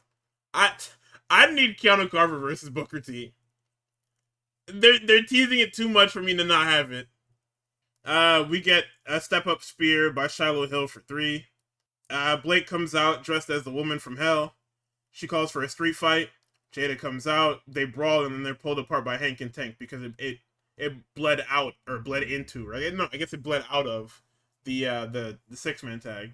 Osiris Griffin was jumped by D'Angelo. Dion Lennox is going out to call Tony D'Angelo. Let's see. Lennox and Angela do a backstage or a back and forth promo, and they're set for Vengeance Day. JC says she's trying to escape the breakup and doesn't know why they're bothering her.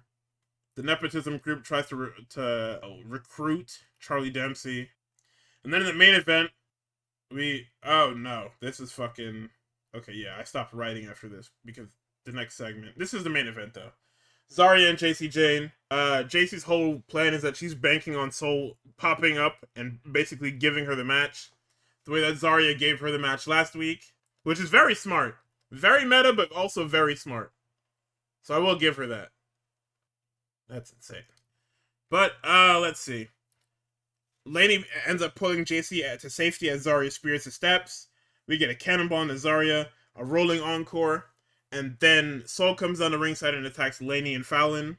And then she hits a Soul Snatcher on both girls. Her legs hit the rope in like scary fashion, but it's a DQ finish because they don't want to beat Zarya just yet. We're saving that for Stand and Deliver ? If she does lose, I don't know. Nah, it's whenever that triple threat is happening. Because they announced a triple threat last night, but I don't know if it's I don't know what show it's on. You would assume Stand and Deliver, but actually, yeah, it has to be, right? Well, no, because we've got an entire month. We've got an entire month to Stand and Deliver. And I assume Stand and Deliver is most likely going to be JC and Soul, and that's where Soul gets crowned. It's in 2 weeks. Oh, it's the fucking MSG show. Okay. That makes a lot of sense, because they're doing MSG on the 31st. Yeah, on the 31st, so, okay. That's cool. I might go to that one. Dynamite. We have a recap of the Kevin Knight and Max setup from Collision.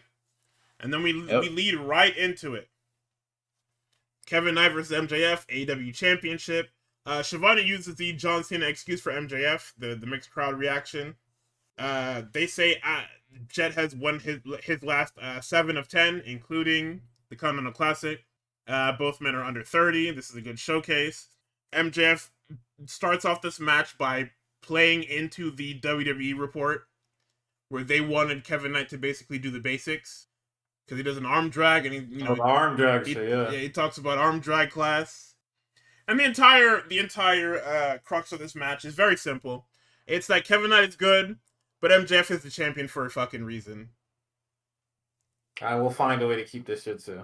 Yeah, like it's a very good match, and it's a very good star-making performance for young Kevin Knight. But you know what it is. Come on. I think that might be one of my more favorite ref bumps, just because. Oh, Max kicking him into the ropes because he can't move. Yeah, kicking him into the ropes. Kev gets the visual pin, but then once he realizes fucking Bryce's stupid ass is down, then transitions into a deeper pin, and Bryce fucking that that count, one of my favorites. The fucking I'm fucked up, so I have to jump and leap into it. Good as fuck. That was a good ass sequence. It's all awesome, man.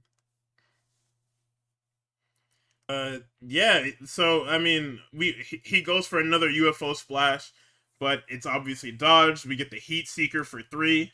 It's a very good match for both guys. Max gets a defense against an AEW guy, and Kevin Knight comes out looking like the star he said he was on Saturday. Yep. And they note that so far, he's only lost to former world champions. Post-match, Max tries to attack him with the ring, but he's distracted by Paige and he gets super kicked by Bayley and has to powder. Let's see. Orange Cassidy and Darby Allin versus War Dogs. It's every Darby Allin adjacent match ever. Darby and Cassidy try to jump them, but they get murdered. We get a spinning fisherman suplex. Cassidy got fucking back body dropped into the ringside area or whatever. I don't know if it was back body drop or it was like a suplex or whatever. Bro, they laid Darby on the top rope. They shoved this nigga and Darby compresses his neck on the fucking apron. Nice. And I don't even groan or nothing. Yeah, of course. Why wouldn't he? Like, it's very much, what are we surprised about? I can never be surprised. Let's see. I just almost closed my notes. This is Orange Cassidy's 270th match in AEW. So salute.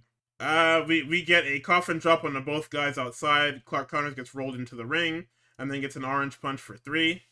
But post-match, David Finlay makes his AEW debut with a nice little shirt and some pants and some nice shoes, and he uses the shillelagh to lay out Darby Allin and Orange Cassidy. WWE has lost the sweepstakes on fucking purpose again. You're fucking offering him bullshit. Arrogance will be this company's undoing, I promise. Yeah, how about instead of giving you actual money and putting on the main roster, how about Lexis King as your faction leader? Think about it. We will give you a faction that includes Lexis King. No. Lexis King is a leader. That's what they do. Yeah, no, he is. And then David Finlay kills him like almost immediately.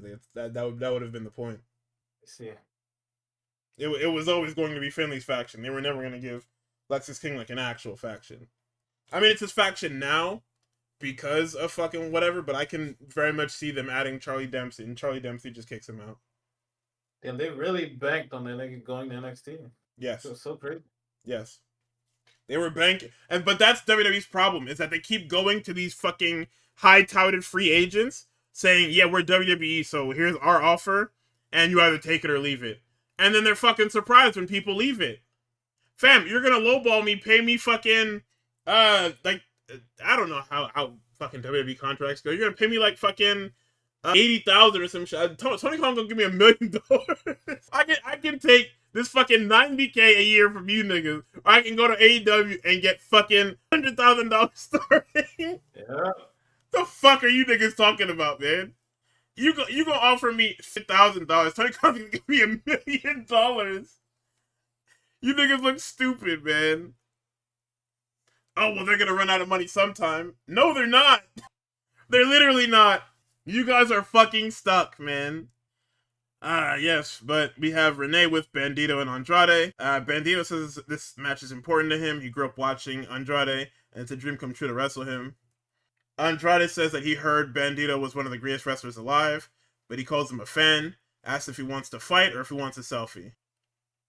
And then he goes to take one with Renee, and he goes to take one with them, and then ends up leaving because he's got a call. The Brawling Birds kill the Inspiration, who do a Jey Uso style run back. I assume that's going to be their gimmick there. And if so, that's fucking awesome. And it's cool with them because their matches aren't going to be long, so. Let's see. Hangman Page is in action. He's fighting Marty Snow. Tragic fucking name and haircut on this guy. But it's a buckshot and a handshake. He gets a mic. He says he put his entire future at stake to do what Max's parents should have and teach him a lesson. He calls him out for what he attempted to do to Kevin Knight. Max comes out and he says he beat Kevin Knight. Don't make him do it to him too. But before Hanger can retort, he's jumped by the Callis trio of Fletcher, Davis, and Okada, and Jet Speed come to the save. Callis comes out with Archer and says he sees 3 champions, but he also sees 3 entitled punks. He establishes that what everybody's doing for the people that can't read and keep saying that AEW doesn't explain things. He says that Hangman's going for the AEW title, Knight the International, and Speedball the TNT Championship. He brings up the promo from Collision, where Jet Speed said they'd take a matchup anytime, any place.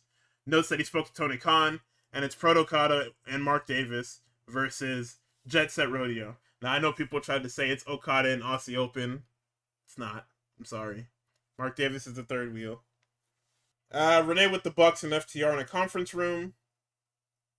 Yeah, this segment is fucking awesome because they wheel Stokely in, and Stokely's like, Renee, move over. Let's see. They say that the 3 greatest tag teams of all time are FTR, the Briscoes, and the Bucks, and FTR beat the Briscoes already.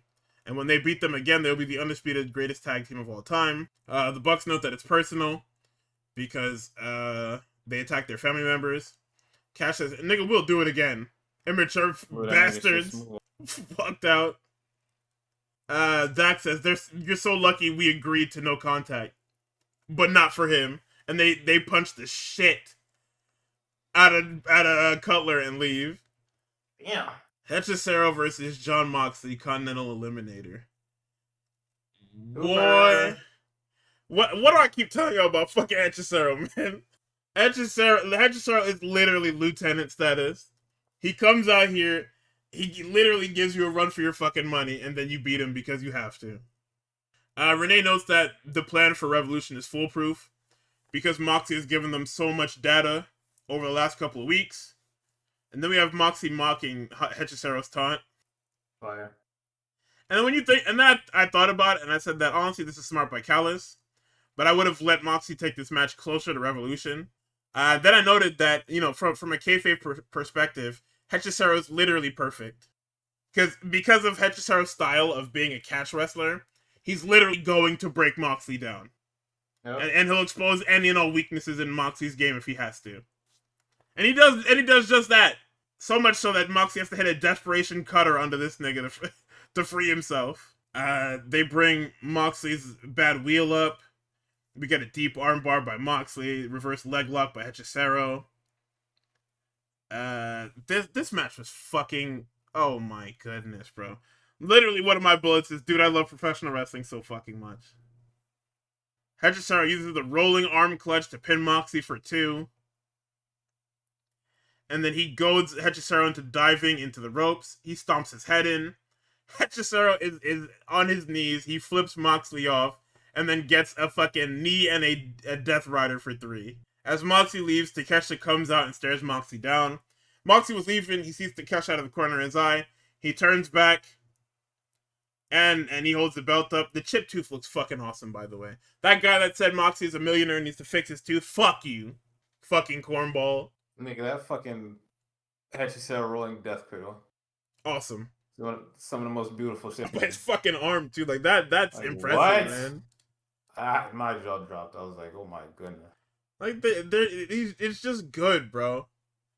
It literally is where the best wrestle. Like, I'm so glad that I can turn on Dynamite and just get great matches up and down the card.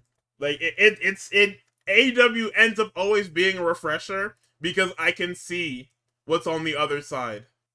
You know? Like The grass is greener on the other side, man. Like when I'm looking for just pure graps, like if I'm not looking at creative decisions and who's winning what, if I look at it from a pure grap standpoint, I get exactly what I want. I get great matches with great finishes that aren't fucking stupid nonsense, gaga. Like it's awesome, man. We get Statlander is dressed like a fucking sexy bodyguard. I'm not sure what this is supposed to be. She got the glasses on, she's got the flak jacket on, and she's got no pants. Not sure what's happening here. Don't need it? Question mark. Brody gets mic time. He calls out Strickland. Nana says, are you sure you want issues with Swerve? Tells him to bring Swerve out. Then Swerve jumps him from behind, hits him with a house call. Or he attacks him from behind with the chain, hits him with the house call. And the chain that this guy has is fucking insane. This thing has like links and like connections, and you can like turn it into like a fucking bridge, or you can hook it around itself. It looks absolutely fucking ridiculous. I don't know if anyone knows what kind of fucking chain this is, but I would like to get one. Then Swerve reverse lynches Brody while barking in his face. Perfect thing to do, because it would probably look insane if you tried to do it normally to him because of how big he is. So kudos to you guys for taking the safe way out. I will never shit on people for taking the safe way out on certain things, so there's no accidents. There can't even be an inkling of a fucking accident. Swerve takes a mic and then says, "Hit dogs holler." Had to send a message to Omega, and now the same one to him. It's one thing to talk about being dangerous and another thing to be about that action. He says he'll see him in LA.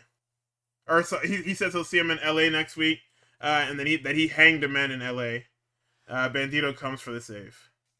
We come back and Garcia is yelling into the fucking camera about the Callis family being stupid. Yuta unsheaths his bald head and screams, "Get a good look, okay?" He basically says he almost killed himself over shaving his head, but the Death Riders held him up. Marina says that Tony Storm better make her laugh for her sake and calls her a pussy. Moxley asks if Hechicero is the best CMLL has, if Takeshita is the best New Japan has. He calls them commercial promotion companies.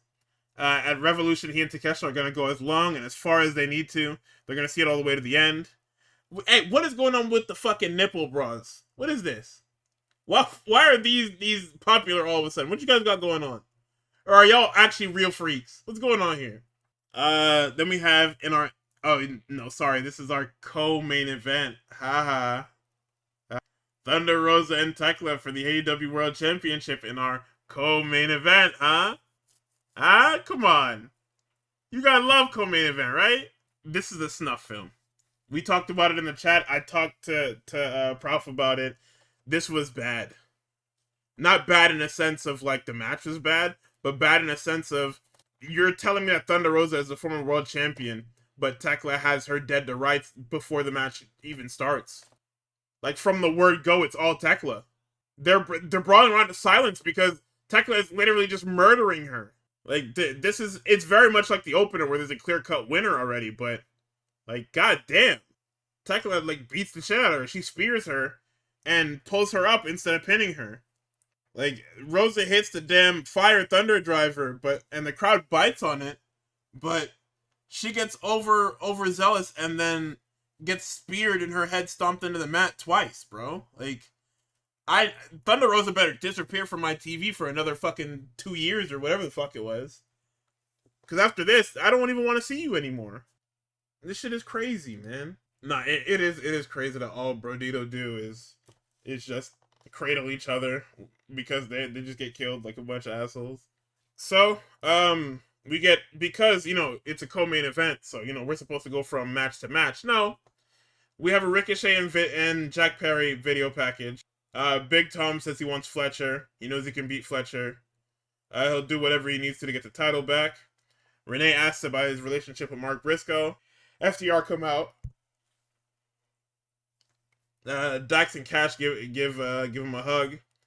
Says they're only here to welcome an old friend to AEW because he should surround himself with top guys. They ask him to join up with them so they can take over the company. Says he hated them 10 years ago and he hates them today. Makes fun of Stokely. And then they set up a match for Collision. Tony Storm busts into the doctor's room and asks what's wrong with Orange Cassidy. Cassidy says they'll fight the War Dogs at Revolution and wherever else they need to. Tony wants Marina and notes that there are dogs, or notes that where there are dogs, Death Riders are not far behind. And then at the end of the segment, as it's about to cut away, OC asks who let the dogs in here.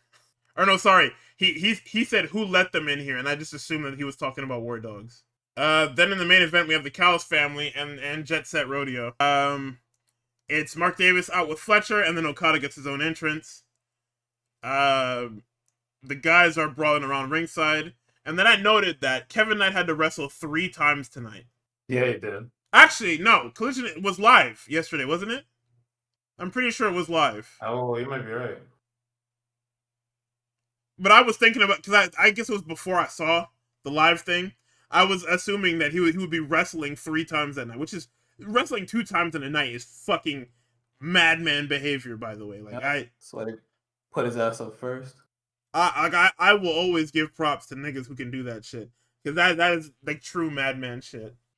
But anyway, I mean, you've seen this match before. It's a party match. We're all having a good time. Until we're not. Yeah, pretty much. Kevin Knight is the guy who didn't have much fun. Because Max gets hanger with the ring. Kevin Knight misses the UFO splash. They hit this fucker with a Rainmaker and that damn big-ass power driver for 3. The graphic flashes, and we get Fletcher and Bailey on next week's Dynamite. And we have Gravity versus Strickland for Collision. And that was the week in wrestling. I mean, Yippee. top to bottom, it's always AEW has better matches. The promos leave a lot to be desired, but not because they're bad, but more so because like they don't have an idea of who they want to do what yet. Whereas WWE just doesn't even try. I think that's a great way to put it, is like, despite AEW being around for a long ass time, they're still trying to kind of, I guess, like, find their footing between sports and entertainment. Whereas like right now they're leaning more towards sports, but like long haul they know, all right, we are going to have to lean into entertainment as well. And what manner do we want to do this? Which is tough, but hey, it happens. Not for sure. I just, like I said, I just find it fucking funny that the grass is always greener on the other side. Yeah. Because like the grass will always be evergreen on AEW's side because the wrestling will never not be bad. You at least get to do the craft that you spend many, many years actually honing, instead of it being an afterthought. Like WWE not letting people wrestle, doing a bunch of talking segments. Like I know that's the old style of WWE, but you have to understand that wrestling has evolved to a point where I don't want you to sit in my face and build a match, or hard build a match for fucking 6 weeks. Like I like to see people wrestle in my wrestling. Yeah. Like that's how they got away with it during that Hogan era, was you know, you do tag matches and then you do fucking talking segments and bullshit and video packages. Very little wrestling. But like we're in the wrestling era. I feel like that's what I like the most about AEW, is that, like, for example, this current men's world title storyline, you kind of have all these people vying for the title, but the connective tissue between all of them is that, you know, Kenny Omega came back, he said, I'm going for the title. Everybody else is like, hold on now. I got to get some wins under my belt before that guy wins the title before me. And nigga jumped the line. So everybody just started scrapping, niggas started winning. We got a bunch of matches that, you know, we would have pretty much never got otherwise, with Brody King now kind of pushing himself into that upper stratosphere of fucking wrestler, and not just big guy, but also just, like, you know, like a whole character. You know, Bandito already was over as fuck, but like now he has things to do, as like being a second and just being around before he does get cleared to go back to whooping on niggas. Like, the whole thing is good as hell. Yeah, and there's a lot going on. Like there's a lot going on, and that's in a good way, right? Yep. Is that it's not enough dissonance to confuse me and upset me, Once again, I also know what I'm getting on the pay-per-view, right? It's like Revolution is literally next week, and they have their little card set out, and they're only gonna add more matches as time goes on. But for the most part, we've known our matches since like last fall. Yep. It's Except not for like every WWE time where WrestleMania is fucking six. WrestleMania is 6 weeks away, and I only know what the world title matches are. Yeah. Like I have confirmation on 4 matches because they have a pipeline for that. But it also feels like they don't even know what they want to do until like very recently with this whole Drew McIntyre stuff, this SmackDown world title stuff. Like they're just doing shit and being like, all right, well, I guess it'll figure itself out eventually. But then everybody in the room is saying that, and nobody's just like, all right, how do we fix this thing? Yeah, like and that's like the ridiculous part, right? Is that we can just like choose to ignore all these things until we have to eventually address them, and we address them in the worst way possible. That's like vintage WWE. Shit is fucking ridiculous, man. Yeah, I wish them luck though. I don't. I don't because they did it to themselves. I can't wish you luck when you do that to yourself. Come on, man. No, man. It's like your man's walks in late to the test and you know he didn't study. I'm not wishing you luck, bro. Literally just drawn already. Nah, bro, cause we could have tackled this. I warned you to tackle this early, and you said, "Nah, I got this." Now you're late to the exam. You have no idea what's going on. You're going to fail. Congratulations. But because this is WWE, they'll get by with a passing grade in this proverb because their world title matches are strong. Well, 3 out of 4 isn't bad. Funny how them niggas stopped reporting the scores on ESPN. Oh yeah, because the fucking pay-per-view stink, nigga. And plus, I'm pretty sure Andreas is more busy with like fight sports, with like UFC and like boxing and shit. Too busy to talk about bullshit ass fucking WWE bullshit ass nonsense. But anyway, that's it for this episode of Graps. We want to thank you all for watching, as per usual.